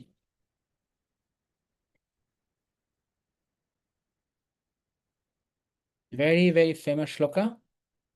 Most of you know that. Daivihesha gunamayi mama maya durattaya mame bhaje prapattante maya mitam tarantite. I think 7:7 and 7:14, these both are your memorization verse, if I'm not wrong. So you can, today itself, you can learn these two shlokas. Simple shloka. Matta parataram nanya. Nobody is superior to me. Kinchidasti dhananjaya. Nothing can exist superior than me. Mayi sarvamidam pratam sutre maniganaiva. Everything rests upon me or takes my shelter, just like a thread, an invisible thread is holding all the pearls into it. Simple. And then 14. Daivihesha gunamayi mama maya durattaya. Daivi, my maya, this maya, gunamayi maya. Gunamayi means consisting of three modes of the material nature. This maya is Daivi maya, is divine energy of mind. Mama maya, mind energy. So Daivihesha gunamayi mama maya durattaya. But this maya is extremely difficult to, it is like insurmountable, very difficult to overcome. Very difficult to overcome. Durattaya. These three modes of the material nature, to overcome these three modes of the material nature is very difficult. How many of you agree with that? Very difficult. Even though we keep on hearing about the glories of mood of goodness for next 50,000 years, to come really up to the mood of goodness, how difficult it is, we can see in our practical life. Right? And what to speak of coming to mood of pure goodness. I mean, no goodness, no mode, pure goodness in that stage. So it's extremely difficult. Therefore, Krishna is saying, we may practice for some time, but again we fall into passion and ignorance. Krishna is saying that Daivesha Gunamayi Mama Maya Durattaya. My energy is this Daivi energy, this divine energy of mine, which consists of three modes of the material nature, is difficult to overcome. Durattaya. Durattaya, very difficult, very difficult. So sometimes the guru teaches the disciple like this. For you, there is no hope. For you, there is no hope. You are the rascal number one, stupid number one. Guru Maharaj, then what is my hope? No, you have no hope. But tell me something that so that I can see some silver line of hope. There is only one hope. What? If you just listen to me. So first he will scare. First Guru will scare because you are disobedient. So for a person like you, no hope because you are not obedient. But is there any way out? Yes. If you have become obedient, if you listen to me, then there is hope. Otherwise, there is no hope. So Krishna is saying there is no hope. Durattaya, insurmountable. You cannot cross this. But mameva ye prapaddante. One he takes shelter of me, one who surrenders unto me, then there is hope for him. Mayamitam tarantite. Mayamitam tarantite. Because of my mercy, because of my grace, I'll help them to cross over this Maya Shakti. So this is a beautiful verse. Daivi Maya. So here Krishna is giving two categories, two aspects of this, two characteristics of his Maya Shakti. Number one is Devi Maya.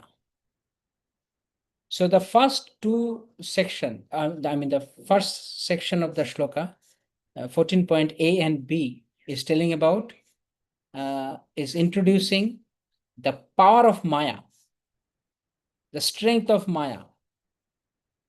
And the second section, C and D, 14C and D, is introducing the higher authority, or the most powerful, or the more powerful personality than Maya. First one is describing Maya. Maya is Durataya. But the second section says, but if you stand unto me, that means Krishna is more powerful than Maya. More powerful than. Anyway, let us see this shloka very carefully. The Doibi Esha Gunamoyi. This is my Doibi Maya, my divine Maya. Some people may ask this question, or they may think that Maya, how Maya can be divine Maya? This Maya can be divine. Maya means one which makes us forgetful about Krishna. If it puts us into forgetfulness of Krishna, then why Krishna has told this as Daivi Maya? Maya's business, Maya's only job is to take us away from Krishna, take us towards wrong things, not away from right and to the wrong things. So why this Maya is divine Maya? Maya makes people lusty, greedy, angry, and whatnot. So why Krishna is telling this is Maya? That this is divine Maya, my Devi Maya.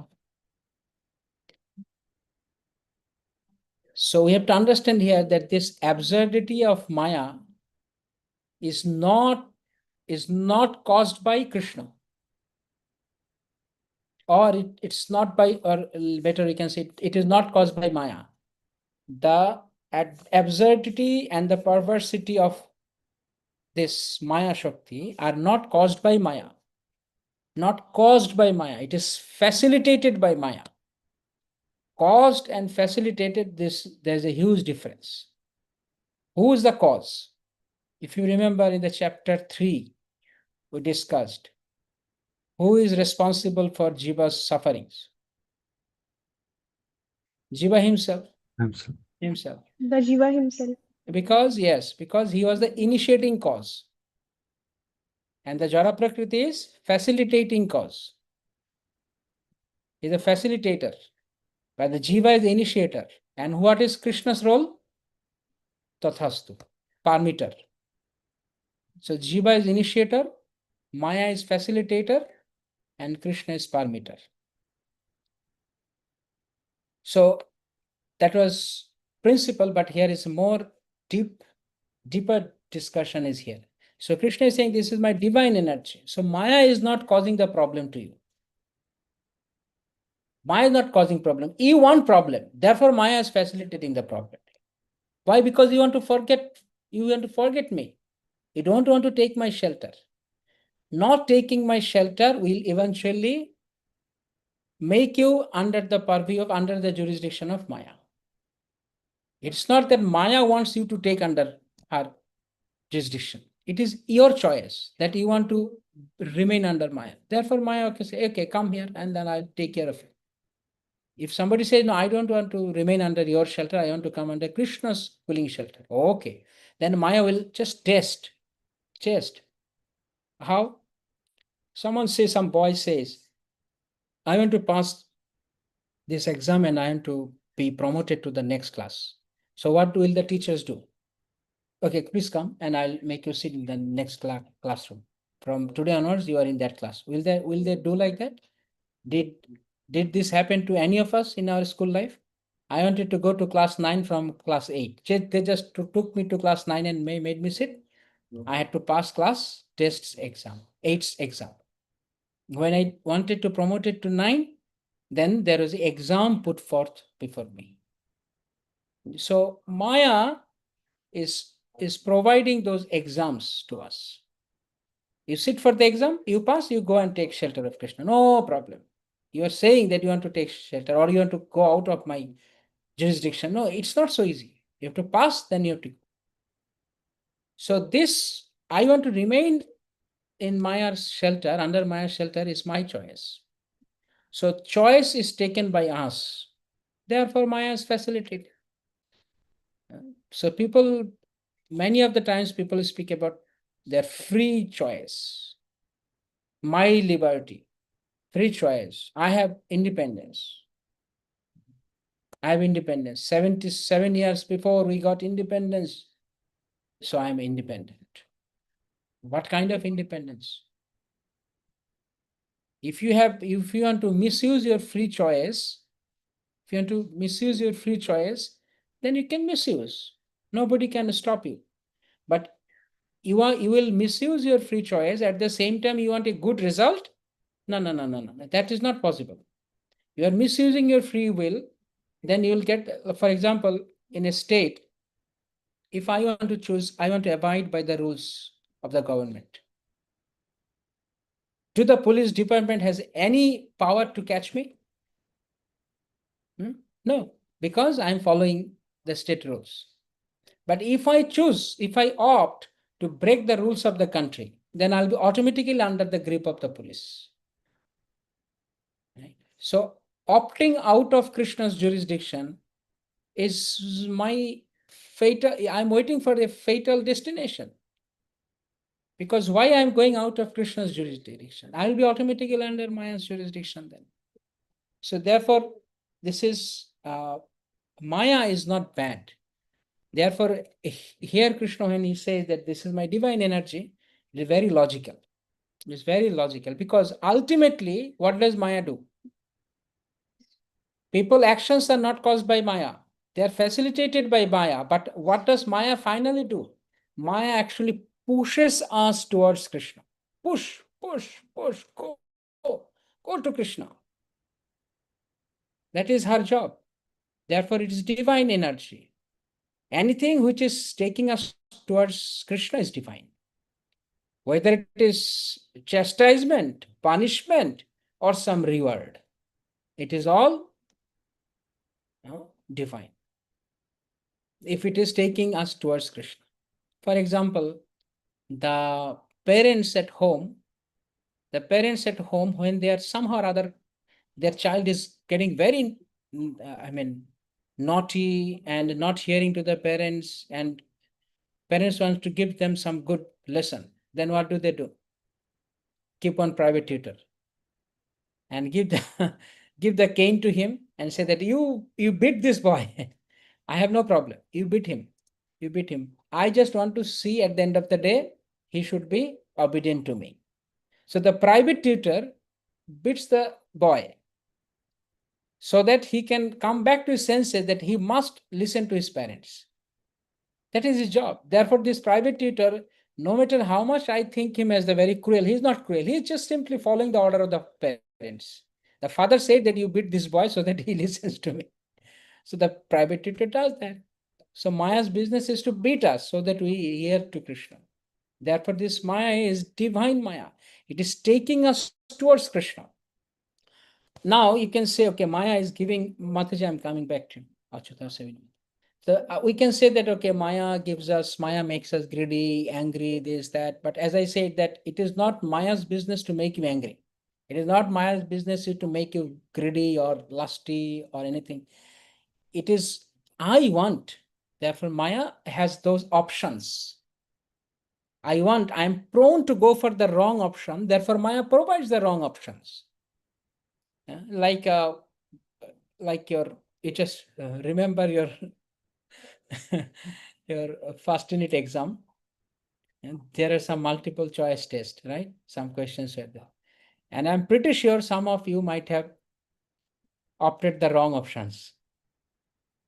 Yes, out of 4 or 5 answers, sometimes what happens when you go for the multiple choice test, the teacher provides 4 or 5 options. Now, out of those 5 options, 4 options are correct, 1 is wrong option. 4 are wrong options, 1 is correct option. Now, if the student ticks or selects the wrong answer, the wrong option, can he blame the teacher that because of you I failed in the exam, because why you have given the wrong options? Can he tell that? Now, because you have given the wrong options, therefore I failed in the exam. So what did you expect from the teacher? Give all right options, only one option. The teacher has to judge, the teacher has to discern your knowledge. Therefore, he has provided 4 wrong, 1 right option. It is your job, it is your responsibility to choose the right option. So if I fail in the exam, I can never blame the teacher. I can never make him responsible for my failure. No, I got poor marks because of me, not because of my teacher. My teacher has given the options, wrong options, he wanted to check. So Maya similarly gives us wrong options. But at the same time, there is also a right option. Now, if you don't choose the right option, you have the free, you said that you have free independence. So choose the right option. You have free independence, choose it. No. But why don't you choose the right option? If you don't choose the right option, then this will only happen. So the wrong options are provided by Maya to check whether we have studied well at home. Whether we are doing our Krishna consciousness properly, therefore Maya will provide wrong options. Well, I can't just held Maya responsible for that. Because of you, I am not able to put my attention on Krishna. Huh? What kind of blame is this? We can't say like this to Maya. Because there are so many demigods, therefore I am not able to focus on Krishna. Oh, this is very lame excuse. Because there are all bad people around, therefore I am not able to become good in my life. No. You have always the options to choose, go for the right one. So now, the purpose of the exam, okay, the exam and the system of exam, the pattern of exam may seem very grim to you, but what is the purpose of the exam? The pattern and the setup of the exam might be difficult, but the purpose is not to fail you. The purpose is to make you pass. It is designed in a way, it may apparently seem very difficult, but actually it is the purpose is good. So therefore the Maya's purpose is good. Therefore this Maya is called divine Maya. The exam is being taken to push the student forward to the next class. We have to understand that. Otherwise unnecessarily will be causing difficulties and unnecessarily blaming Maya and Krishna. Therefore Krishna says it is Daivi Maya. Daivi Maya. And what is the nature of this Maya? This Maya has three more options. Maya has 3 options actually, three modes. 3 modes. So you can choose goodness, passion, ignorance, or there is another option available, taking shelter of Krishna. So it is his Maya, Krishna's Maya. Krishna's Maya, because this Maya will make you because when you know the power of Maya, you become humble. Oh, I have no energy. I have no Shakti at all, actually. I'm simply dependent on Krishna. Krishna, please help me. So I become humble. Because of Maya's chastisement and Maya's strong power, we know that we Jivas, Maya is much more powerful than Jiva. But if I take shelter of Krishna, so that taking shelter means to become humble. So Maya will force you to become humble. And when we realize, at the first point, you have to realize that Maya is higher than us, Maya is more powerful than us, then we'll automatically become humble. And out of that humility, we'll become inquisitive. That if I'm not powerful, if Maya is powerful, then how can I overcome Maya? How can I go beyond Maya? Because anyway, I have to pass this exam. So then I become inquisitive to know more about the supreme authority, Krishna. Oh, if I take shelter of Krishna, Mame Bhajya Prapadante. If I take shelter of Krishna, then Mayametam, Krishna will do that. Okay, then I surrender unto Krishna. So we practice these 3 things then because of Maya. Constant practice. We constantly remain humble, our humility, inquisitiveness, and then we surrender. Therefore, it is Krishna's Maya, because it makes us humble, it makes us inquisitive, it makes us surrender to Krishna. This is his Maya. Humble, inquisitive, and surrender. Interestingly, if you take these three letters from humility, inquisitive, and surrender, it becomes his, right? H-I-S. Therefore, it is his Maya. His Maya, because it will finally take you to Krishna. So how Maya actually obstructs us or sets the test before us? It is like the sun in the sky. We are here the observer, and there is a cloud in between. So sun is there, and there is one layer of cloud, and then I the observer. So if I want to, by my own effort, it is not possible. Only by my own effort, it is not possible unless I take shelter of Krishna. Krishna will do that. It is very difficult. Turuttaya. Like there is fog all around. You want to see the sun. What you have to do? No, the fog will not go like that. Or you cannot just take one sword and cut off all the fogs. You have to intensely pray to the sun. Dear sun god, please be radiant and remove all the fogs. Then you can see. So you have to take shelter of Krishna. Krishna, please help me. Mahamevaja prapadante, take shelter of me. Krishna told that. So you have to take shelter of Krishna. Duratta, it's not easy to overcome. Only those who uses their free will in Krishna's service, in surrender unto Krishna, they will go beyond it. So we have one special quality. Every single jiva, every single of us here in this platform are empowered with a very powerful weapon within us. What is that? Can anybody tell? All of us are given one very powerful tool to go out of Maya.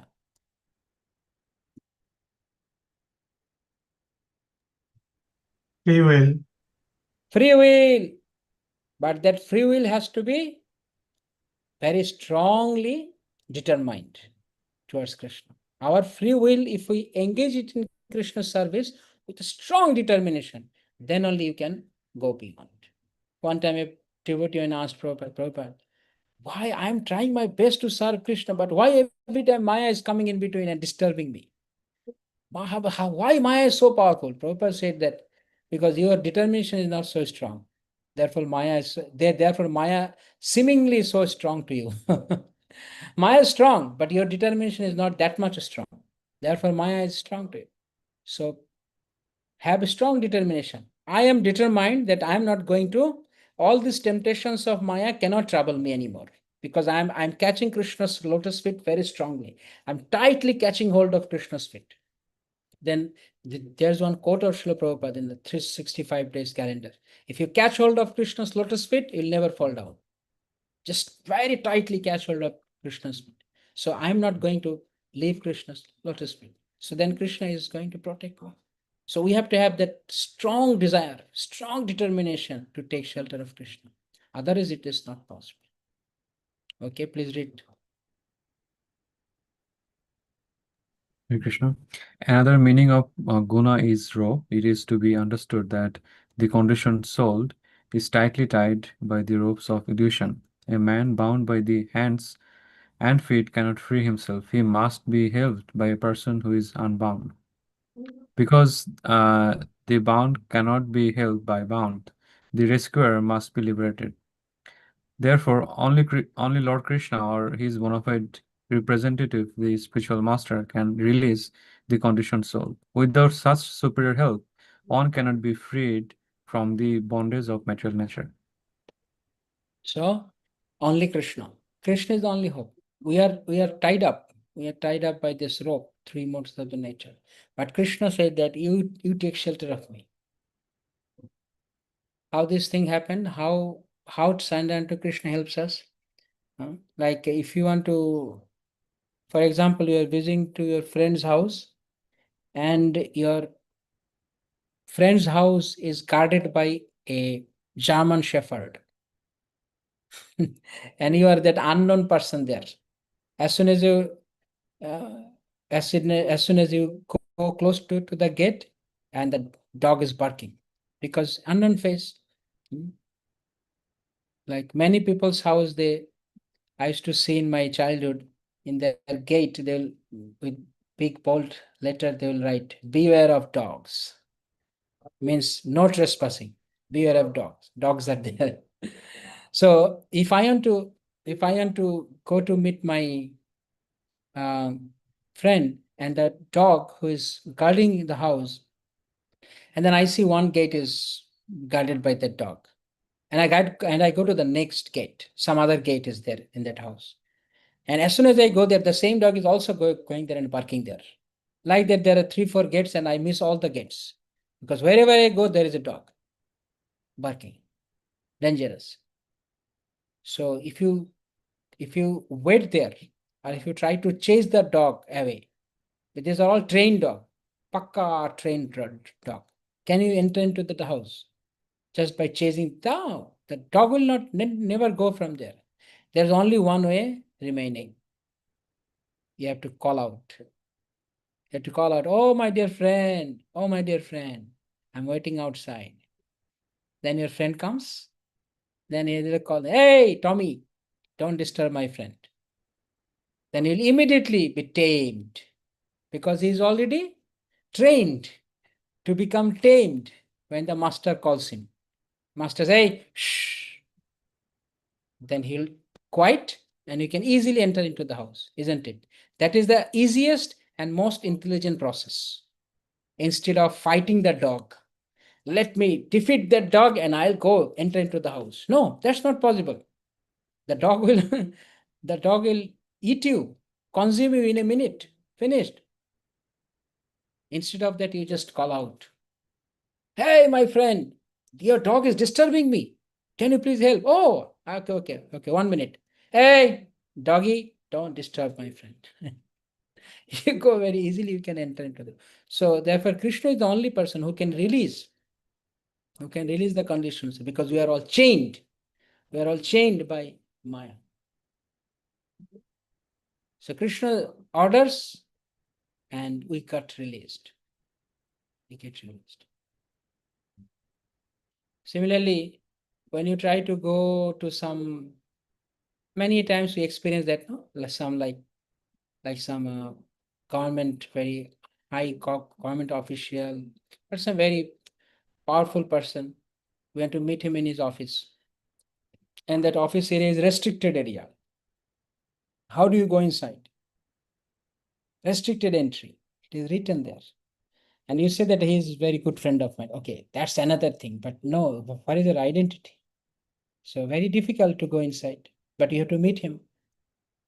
But if you try to bribe them, shout them, trick them, will it be possible? They're not there to take your bribing. You just helplessly wait there. And the security is so trustworthy, he'll never let you in. But within 2 minutes, when you call your that person, your friend or whatever, your known person, he might be the owner of the company. He might be the very high official in that office. But when he walks out from the door, when he opens the door, he holds your hand. How easily you can go inside? No security can tell you anything. They have no right because they immediately know, okay, you are his dear friend. So that is easy process. Don't try to bribe. So going out of this material world by bribing the demigods or some other ways, some other yoga, karma yoga, jnana yoga is all bribing, tricking, and sneaking into. It is not going to happen. It is well gated, well secured area. There's only one option left.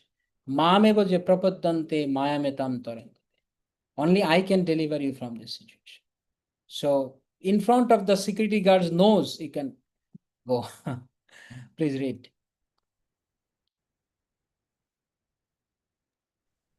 Devotional service or Krishna consciousness can help one gain such release. Krishna, being the Lord of the illusory energy, can order this insurmountable energy to release the conditioned soul. He orders this release out of his causeless mercy on the surrendered soul and out of his paternal affection for the living entity, who is generally a beloved son of the Lord. Therefore, surrender unto the lotus feet of the Lord is the only means to get free from the clutches of the stringent material nature. So only one option left. Only one option left. And this is the, out of the 5 multiple choice options, this is the right option. The rest 4 options are wrong options. Only one right option, surrender unto Krishna. Because Maya, see, surrendering to Krishna is also the option that Maya also wants you to choose that. Like when the teacher says the questions, there are 5 options. But what does the teacher want from you? Teacher also wants you to choose on the, tick on the right option. When setting the question, no teacher thinks, okay, let the student tick on the wrong option. They want to check the student's ability. Therefore, they have given 5 options, 4 or 5 options. But they also want you to choose on the right option. Choose the right option. So Maya also wants us that. So she's beating us, she's torturing us for only one reason. Hey, go and take shelter of Krishna. Go. That is. If you are here, then I'll give you disturbances. So what is Maya's disturbances? What are the disturbances of Maya? 2 things. One is temptation, another is tribulation. Temptations of pleasure. Temptations of pleasure in this material world. There are false promise, false hope, like this. See, I was astonished to hear this particular phrase in one of the media channels who were covering this Ahmedabad plane crash. They told that everyone has actually died in that crash, but their family members are still searching for the bodies, hoping against hope. And it immediately triggered me to nectar of instruction. Remember one of the purports Prabhupada told, hoping against hope, durashraya. This material world is durashraya, hoping against hope. There is no hope, but still people are hoping. If something happens, there is no hope, but still we are hoping.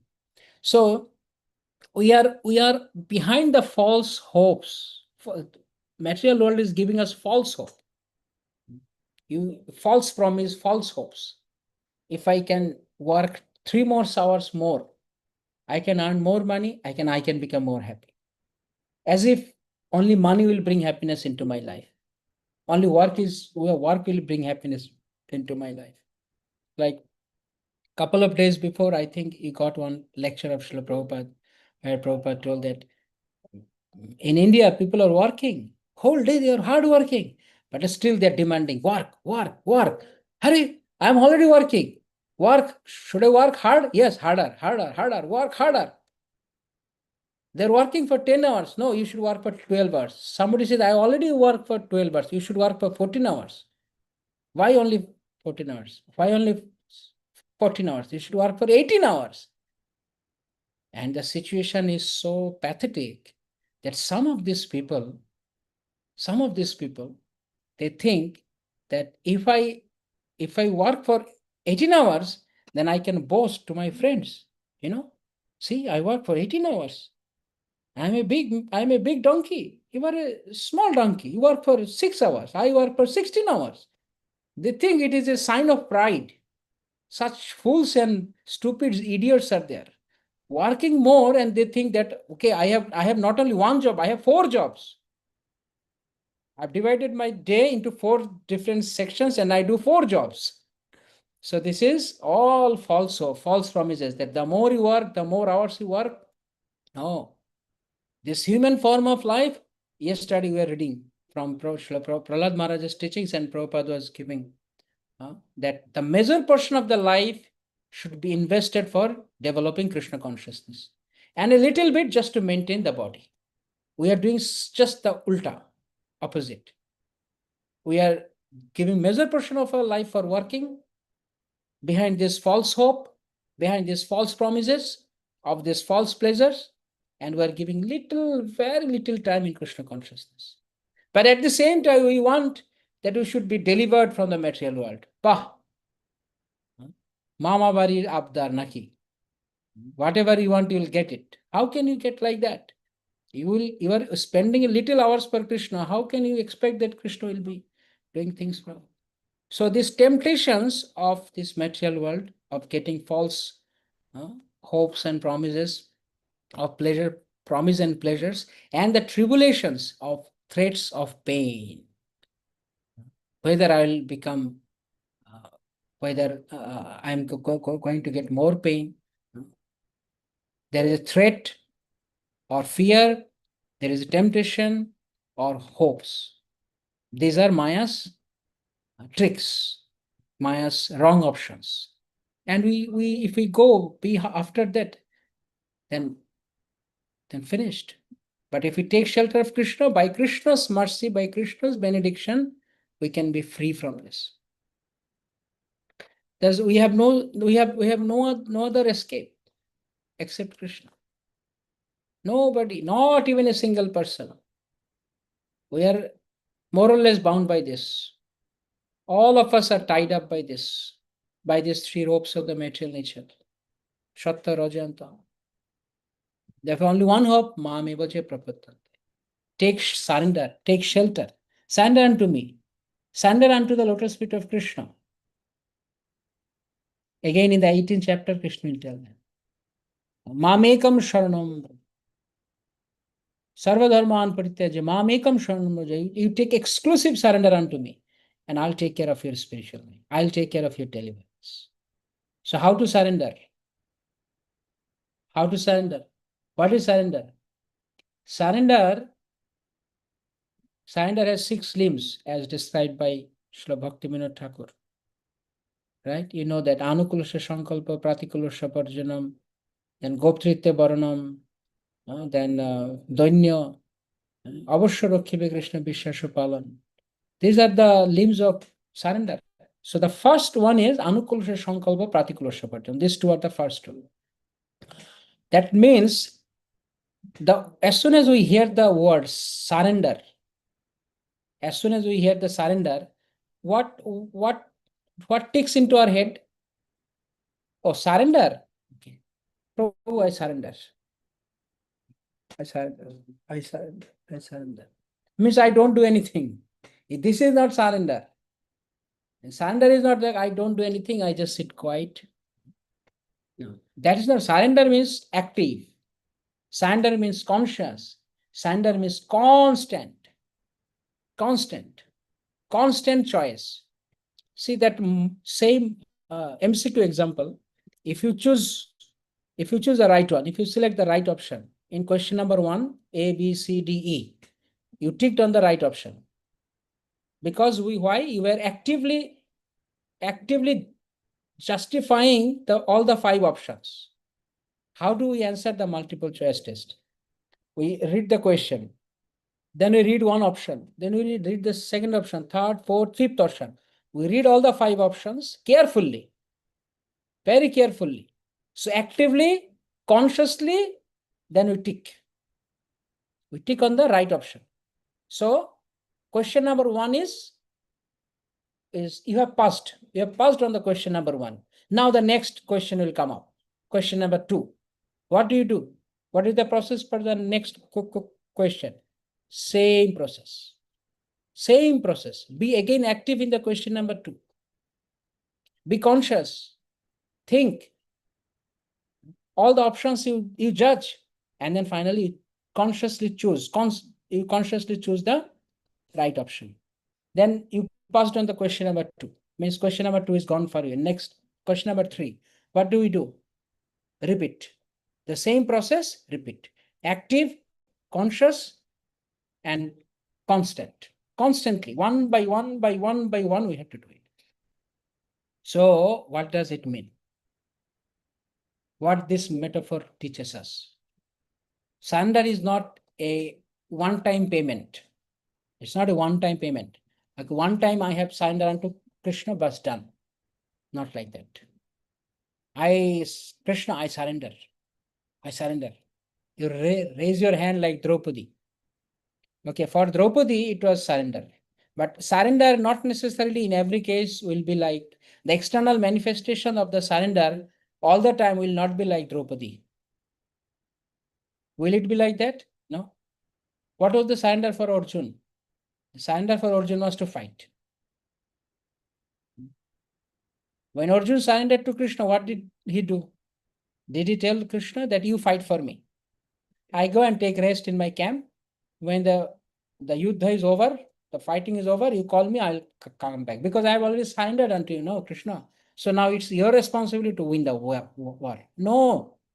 You have surrendered, therefore you have to work. You have surrendered, therefore you have to fight. So surrender is not inactive. Surrender is not inaction. Surrender is action. Surrender is active. Every single moment you have to become active. You have to actively choose the right option. What is the right option? Giving up the wrong choice and take the right choice. What is wrong choice? Something which is taking us away from Krishna is the wrong choice.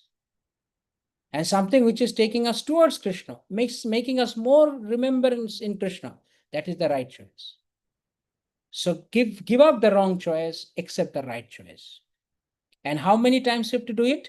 Till the last breath of your life. Till the last breath of your life, you have to do this. Anukulasya sankalpa pratikulasya parjanam. Anukulasya sankalpa pratikulasya parjanam. Choose the right answer, give up the wrong answer. Anukulasya sankalpa pratikulasya parjanam. You have to do like that. That is called surrender.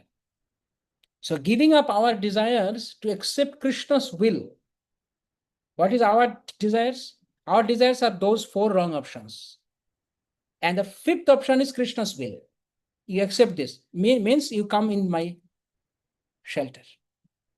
So it may vary from time, place, and circumstances, and also you can't know what is going to happen in advance. Every single moment you have to be careful. Moving away from one tempting situation to another tempting situation, and in every tempting situation you take shelter of Krishna and you give up temptations. Is surrender. There are temptations, but I succumb to the temptations. Then fail. But there are temptations, but I succeed in the tempting situations by taking Krishna's surrender. So anukulasya sankalpa, there will be temptations, temptations means pratikulasya. So Barjan, give up, reject those temptations, accept Krishna's shelter, which is anukulasya. So sankalpa, with resolute determination, Krishna's surrender. If we keep on entertaining our own thoughts, which is taking us away from Krishna, then we are not actually choosing the right answer. We are not actually turning towards Krishna. We are turning away from Krishna by entertaining our own mental speculations and desires. If you remember, we read in the 2nd chapter, Prajahati yada kaman sarvan partho manogatan, 2.54. So you have to give up 2.55. You have to give up all desires which are sprouted from your mental speculation and accept my desire. That is devotion. So do not entertain our own material desires. Therefore, what we have to do? We have to take shelter of Krishna and Krishna's pure devotees. Krishna and Krishna's pure devotees. Because then only we can learn what is surrender. That's what we are discussing the text number 13, when I was telling that how to get out of these 3 modes of the material nature. I was asking this question, though it was not answered there. Answer is here. Associating with someone who has always strived, has always been striving to be situated on the transcendence, not on goodness or passion or ignorance, at least on the goodness. So associating with such personalities.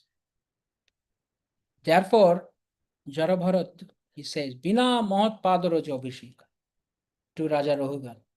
Unless and until you are blessed with the Charandhuli with the Padaraja, the dust from the lotus feet of the Vaishnavas, of the Mahatmas, Mahabhagavatas, you can never come out of this anartha. Anartha can only go when you are blessed. You have taken shower. Vaishnavero padadhuli tahi moro snano keli, Vaishnavero namite tarpa.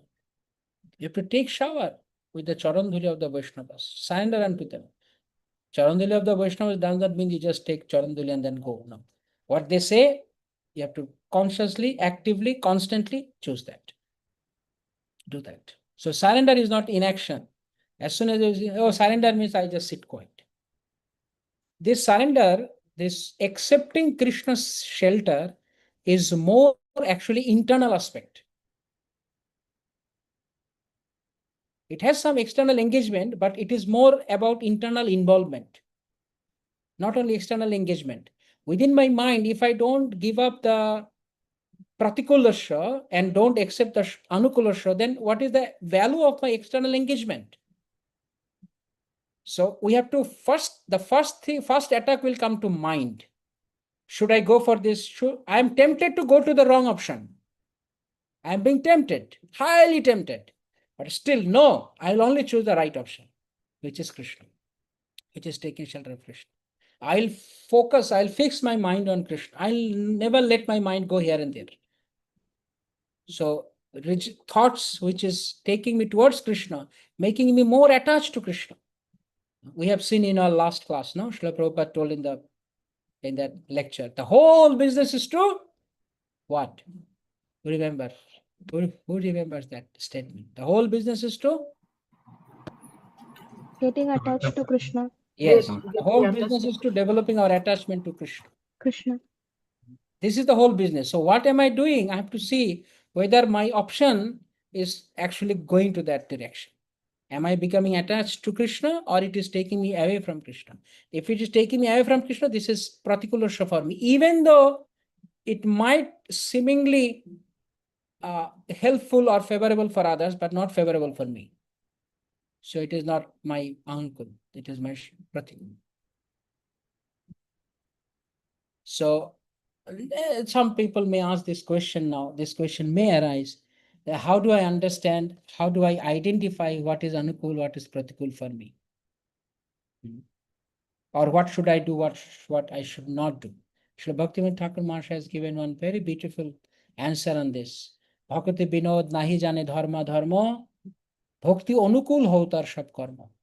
I don't know what is my action or what I should not do, what is do's or don'ts. I have no idea. I know only one thing. If it is bhakti, if it is pleases you, Krishna, I'll do it. Otherwise, I'll not do it. But for us, someone like us who are like very low level sadhaka, how to know what is Krishna's, what is pleasing to Krishna or not? How to know that? By mental speculation? Okay, this question you have to answer. How to understand what is anukul and what is pratikul for me? By meditation, speculation, contemplation. What? From Guru and Shastra, we can understand what is From Sadhu and Shastra Guru. Sadhu, Shastra, Guru, Vakya, Chittita, Kurek. We have to check with them. We have to check with them what is good for me. I don't know. You please tell me. Ohe Vaishnava Thakuro, Dayara Shagoro, Edashe Koruna Kori, Diya Pada Chaya, Shodhohe Amayo, Tomaro Charanathari. Please refine me. Rectify me. Shodhohe Amare. I have so many pollution, so many contamination. My whole existence is full of garbage. Please clean me up. Please help me to clean myself up and make me ready to serve Krishna. So they will teach us what is wrong, what is right. Every single moment we can learn from them. So if I want to surrender unto Krishna, this is one line summary. If I want to surrender unto Krishna, then associate with someone who always practices surrender to Krishna. Then you can easily apply it in your own life also, because you're always, you see, it is very practical, very logical. The whole day you are surrounded by the people who are averse to Krishna. And even among the devotees who are not surrendered to Krishna, just for the namesake they are in the devotional life. Will you ever be encouraged to take surrender of Krishna by seeing them, being in their association? No. because none of them are surrendered. But if you're always surrendered with devotees, you are always surrounded with the devotees who are surrendered, then how blissful it will be. You'll have lesser planning about material life. Oh, no. These devotees are so wonderfully serving Krishna, surrendered to Krishna. Therefore, community is so important. When we come in the Varnashrama community or we come into such devotees, see their lifestyle. Oh, this is also possible. Can I also lead a life like this? Yes. Why not? If this 100 men can do, you can also do. But now, while we are staying in such places where everyone is grossly materialistic, now you alone have to struggle. Oh, I have to live like an ascetic. Like an ascetic. How can you live like an ascetic? Amidst of all big materialistic Hiranyakashipu and Ravana. You're living among the Hiranyakashipus, but you want to become a Prahlad. It was only Prahlad Maharaj who could do that. Therefore, the surroundings, the atmosphere, the neighborhood is also important. In what kind of neighborhood we stay? What kind of people? What kind of people I am associating with throughout my day? In office, in my home, in my club, in my neighborhood, in my society, everyone is, like I have seen many devotees, because in the society, everyone is on like party mood. So devotees are also in the party mood. 1st January party, 31st night party, 15th August party. Every day they're doing party because the whole society is doing party. They're also in party. They're devotees. Party. But in the same way, if you live in with some devotees who are not interested in materialistic, that is real Grihastha life. I hope that you have heard yesterday's lecture of Srila Prabhupada. How Srila Prabhupada was explaining what is real Grihastha. No interest, no attachment, just for the sake of duty, responsibility is maintained. That's called Grihastha Mahatma. So that is a proper life one has to do. So surrendering means choosing for Krishna's shelter. Choosing to voluntarily accepting that life, which will not make you gross materialist, which will make you a Vaishnava. Simple living, high thinking devotee. That is surrender.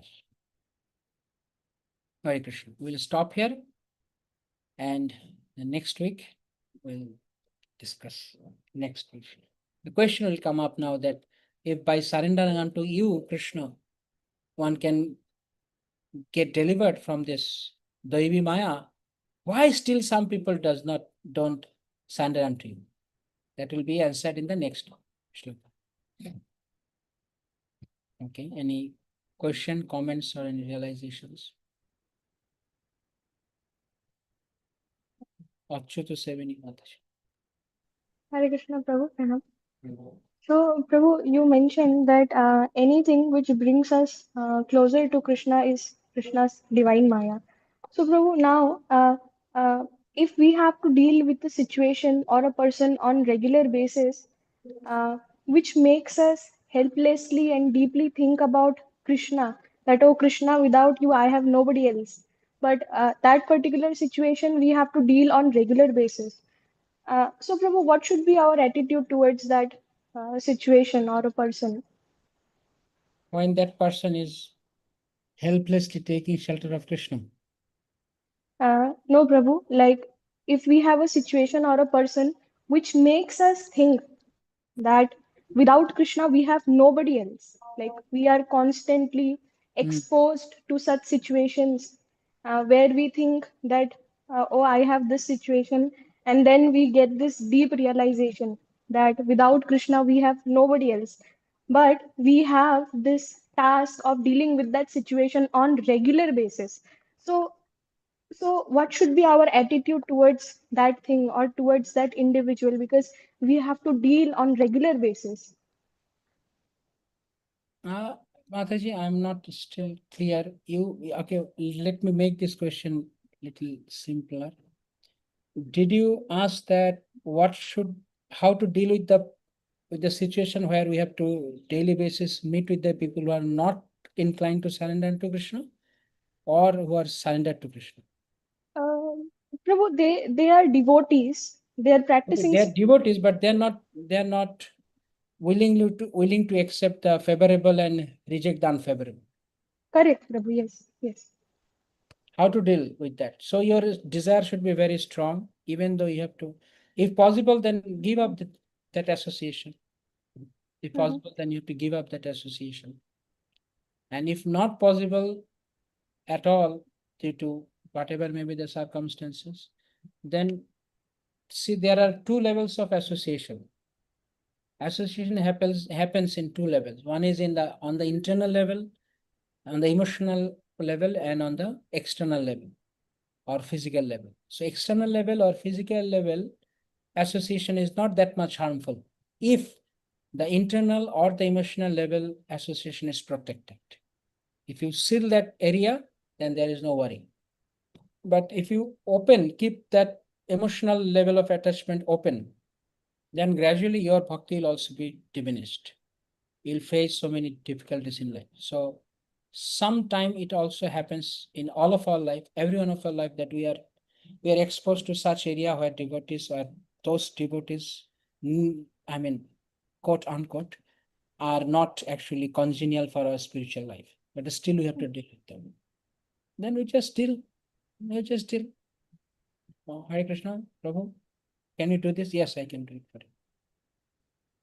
And then you do it and then give the report. Yeah, Prabhu, here I have done it. Okay, thank you. Anything else? Yes, you can do this. Okay, I will also do that. And then you finish the job and then come. But for those who are devotionally oriented, or their goal of life is Krishna, with them we don't keep only the official relationship. We also try to enter into their heart by Guyamakati Prichati, or while serving with them or associating with them, we also try to release some nectar from their lips and learn from them, observe them, gain experience from their behavior, how they are dealing. But for this category, we just maintain official relationship. So emotional level attachment is not there. So then we are not disturbed. We'll be skewed. So we have to protect that emotional boundary, Prabhu. Then Yes. we'll be able to A survive. devotee is expert to create his own protective wall, own protective fence around him, so that it does not, that association does not overlap that boundary and disturb him. He is expert in that. Krishna will give buddhi. Krishna will give buddhi. Dadami buddhi jago. Krishna will give intelligence. If I don't want, then it is very common.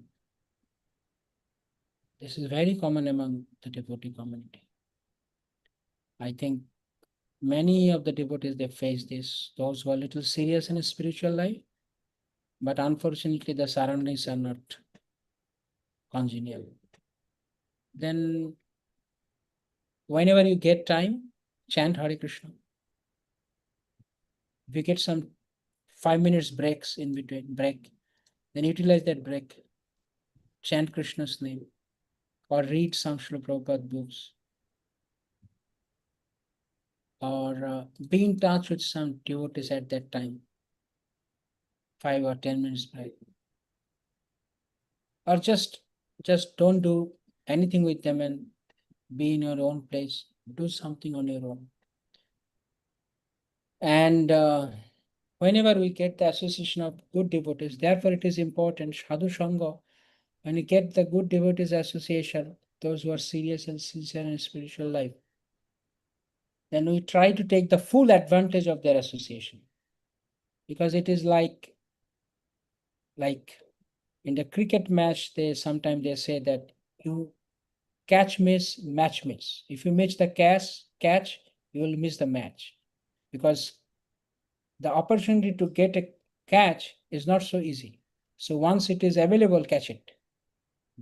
And then it will be a powerful investment in your success, in your victory.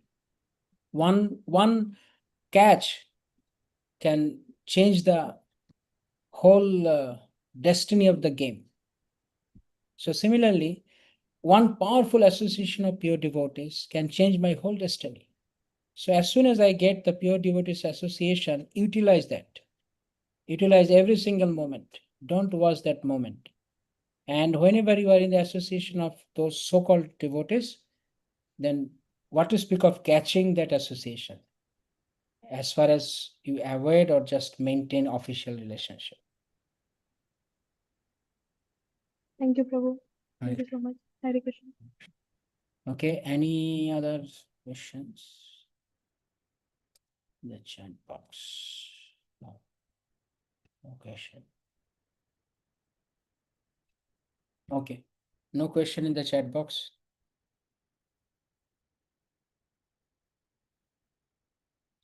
Now I have a little peaceful environment. The mic is off, the speaker is off, but there's no question now. All these 3 hours I was struggling to speak. It's so much noise. Ah. Now you can ask questions if you want. I'm a little peaceful.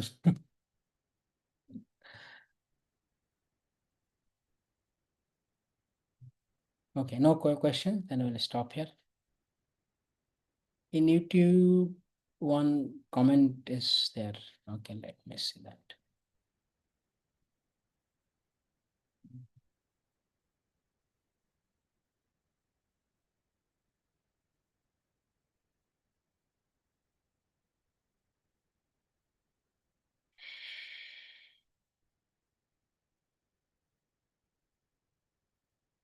Oh, Alexander Prabhu.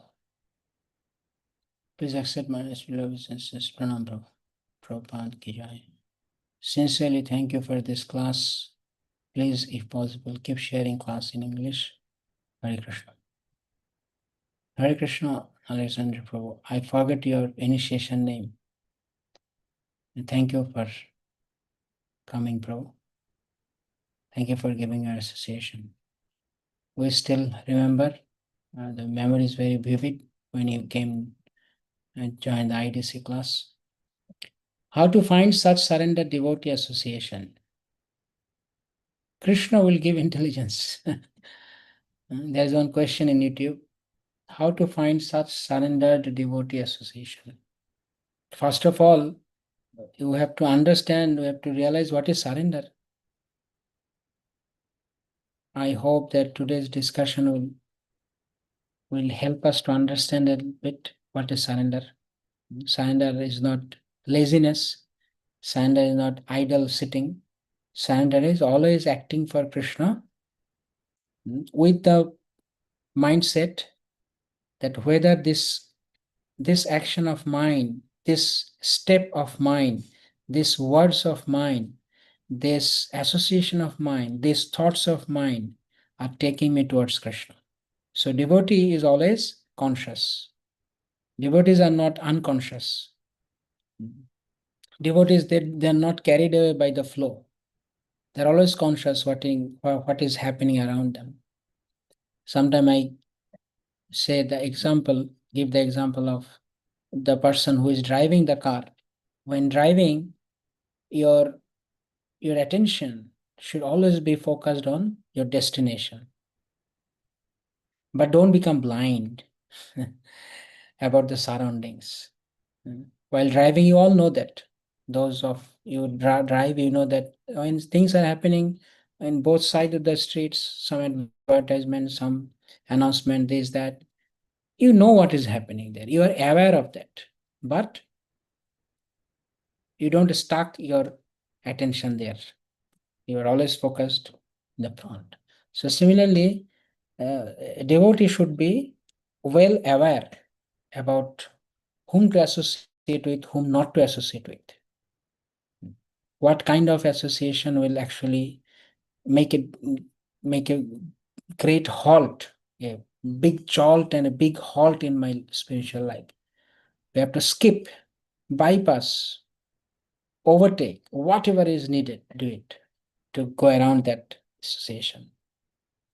But try to get along with the association of like-minded Sajatiyo Snigdha Bhaktasham. Those will always help you to remember Krishna. So therefore you have to pray to Krishna. Srila Gauragovinda Maharaj used to say that pray, not only pray, cry to Krishna. You have to cry before Krishna. Please send me such devotee in my life. We have told this several times in the past also. When Krishna is exceptionally merciful to any soul, the first sign of Krishna's mercy is sending the pure devotee, surrender devotee in his life. Is the first sign. And then one utilizes that, then they will get more and more and more mercy from Krishna. Because what is Krishna's mercy? Krishna's mercy is that we are united with Krishna. That is Krishna's mercy. Isn't it? And the Prime Minister, say for example, I am the prisoner. And the Prime Minister every day is delivering very nice brand rotis, breads in the jailhouse. Is it Prime Minister mercy to me? Sending nice breads in my prison house? No. That's not his mercy. What is his mercy? To release me, to free me. So if Krishna wants to free us, then we can say, Krishna, you are very merciful to me. I have come across some devotees who said that, you see, Guru Maharaj ki kripa, so much merciful Guru Maharaj is. Now I got 8-story building. Okay, getting 8-story building, finishing your 8-story building is Guru Maharaj kripa. What nonsense you are. Guru's kripa is that he will take you beyond this dark material world. Tamashama Jyotirgamaya. Don't remain in this darkness, go to brightness, light. But they say, by Guru's kripa, Guru kripa, Krishna kripa, I got a big house. It is not Guru Krishna's kripa, it is Maya's kripa. Pushing you towards those 4 wrong options, not taking to one right option. Making a more and more attached. Of course, if somebody gets without any effort, that's another thing. But hard work and then say it is Guru's kripa. No, it's not mine. So try to understand what is Krishna's kripa. Krishna's kripa is to release you, not to tie you up. Tying you up is Maya's kripa. Maya's cheating kripa. But Krishna's real kripa is to release you. Krishna's real kripa is that you lost your job. Please don't mind. I'm being a little straightforward. You lost your job, that is Krishna's kripa. You get a good job, is Krishna's trick. You get a big house, it's Krishna's trick. And you become a pauper, it's Krishna's kripa. If you don't believe me, then please open 10:88:8. If you don't believe me, then you'll understand what is Krishna's 10:88 and 88, 8 and 9. 88 chapter, 8 and 9. These 2 shlokas you read. Then you'll understand what is Krishna's kripa. So, therefore it is said that Gurudev kripa bindu diya karoi dashe trina pekhauti hina. And if someone treats me like a trina, grass, how do I react? Then it's not Guru kripa. Guru kripa means yes, let them treat me like a grass. I am a grass one. That's Guru kripa. So Krishna's kripa, similarly, Krishna kripa is to take you out from this material world. But to get out of the material world, you have to go with somebody. You don't know the road. You don't know the way. Who will take you to Krishna? Therefore, Krishna personally, mercifully, gracefully sends a person to you. He is my representative. I'm sending him to you. You catch hold of his lotus feet and come back to me. This is Krishna's kripa. Is it very difficult to understand this simple analogy? Very simple. Krishna kripa means come back to me and I'm sending my dear friend to you. You take that person and come. But we think Krishna kripa is getting the high class lifestyle here in this material world. From C grade prisoner to A grade prisoner. Okay, Krishna has become so much merciful to me. I was in the lowly planet And Krishna now has placed me to higher planets, like heavenly planets. That is, I am thinking it's Krishna's kripa. I was in a poverty-stricken situation. Now Krishna is making me wealthy and rich, so I got Krishna's kripa. This is all first class, second class, third class prisoners. Example given by Prabhupada. But that's what we think as Krishna kripa. So we are in illusion. So the question is that how to find such surrender devotee association? You have to pray. You have to pray. You need to pray to Krishna. I don't know whether if the devotee is still there in online. If you are there, then you have to pray. Because I don't know what is the symptom of a surrender devotee. I might have some philosophical, theoretical understanding from books. But Krishna has to show me what is surrender devotee. And one more thing, it is very significant here. I should not miss this in this connection. If you really want to associate with a surrender devotee, what qualification you have to acquire? Think about it. Will any surrender devotee associate with someone who has no desire to surrender to Krishna? This is a very deep but very, very important point to be understood by the devotees. Sometimes we aspire for good devotees association. But if I don't want to become a good devotee, if I'm not ready to sacrifice, then asking for good devotees association will not help you. Because the good Vaishnavas are not ready to associate with a rascal like me. They don't want to waste their time with me. They want to first see. So this is very important. First be that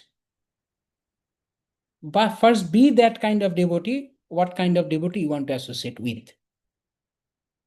You may not be able to do, 100% of that kind of devotee may not become like that, but at least strive for that, and then Krishna will send that person and help you. But I don't want to become like that, but I want to just associate with such type of people. Why? Do you think that Narad Muni will appear for all of us? Okay, Narad Muni will come and, hey, this fellow, he is not a good devotee, I'll make him a devotee. And then I will be like Indra, catching hold of my family and my children, and then I say, no, I won't go to the heavenly planet. Of course, you're not going to the heavenly planet, but even if Narad Muni comes to me, even if Narad Muni comes and shows me Krishna, can I see Krishna? I have no desire to see Krishna. Therefore, if I have no desire to become a good devotee, a sincere, serious, real devotee, genuine devotee, then asking for genuine devotee association will not help us. So first of all, imbibe those qualities first. Try to imbibe little bit, and then Krishna will send more through the devotees. So this is one big flaw in our society. Everyone says that I want pure devotees association, but I don't want to become pure devotee. I want to remain like this. I want to enjoy my life, but please, Prabhu, can you please give me some pure devotees contact number? Why, Prabhu? No, I want to give some joggo. I want to do some joggo in my house. Oh, okay, that's another thing. If you want to give some katha or class at your house by a pure devotee, but you don't have desire to become a pure devotee, then what the pure devotee will do at your home? Mahanter Shabhavei Tarite Pamar Nijo Karjo Nahito Gujan Podaghar. They will go so that they can bring a cyclone, a typhoon at your home. They'll bring a storm in your home. Are you ready to invite a storm in your family? Then invite pure devotees. Otherwise, please don't do that, because pure devotees are dangerous, quote unquote. They are dangerous. They will come in your life and they will make everything upside down, and then one day will lament. God forbids that you lament. Hare Krishna. We have to actively, consciously, and constantly choose Krishna. Yes. You can remember this in a short form. There is a famous cement brand in India, ACC, active, conscious, and constant. So you can remember that, ACC cement. Yeah. Okay. Hare Krishna Prabhuji, Dandar Pranam. I said if we understand Krishna, then we can come up from three gunas. What is the actual understanding of Krishna? Is it that much only that Krishna is supreme? No. This is one level of understanding. To understand Krishna is supreme also has deeper meaning. It has a superficial understanding. Okay, Krishna is supreme. But if Krishna is supreme, then does Krishna has the supreme right? Does Krishna has the supreme power? Does Krishna has the right to exercise his power in your life? Do you accept that? If yes, then that is higher understanding. Yes, Krishna is supreme, therefore Krishna can do anything in my life. But the moment I point my finger towards Krishna and blame him, why you did this to me? Then I have not believed Krishna as the supreme. Krishna can do anything in my life. So it has deeper meaning. Or other things is there. Yes, other things are there. It will take the rest of our life to understand what is the other things of Krishna's surrender. Because theory we can understand, but realization is not there. Yes, without realization, this theoretical understanding will not help us much. Okay, Hare Krishna. Thank you all very much. Prabhupada ki jai, Srimad Bhagavatam. Gaur Premanandi Hari Vansha Kalpatarvesha.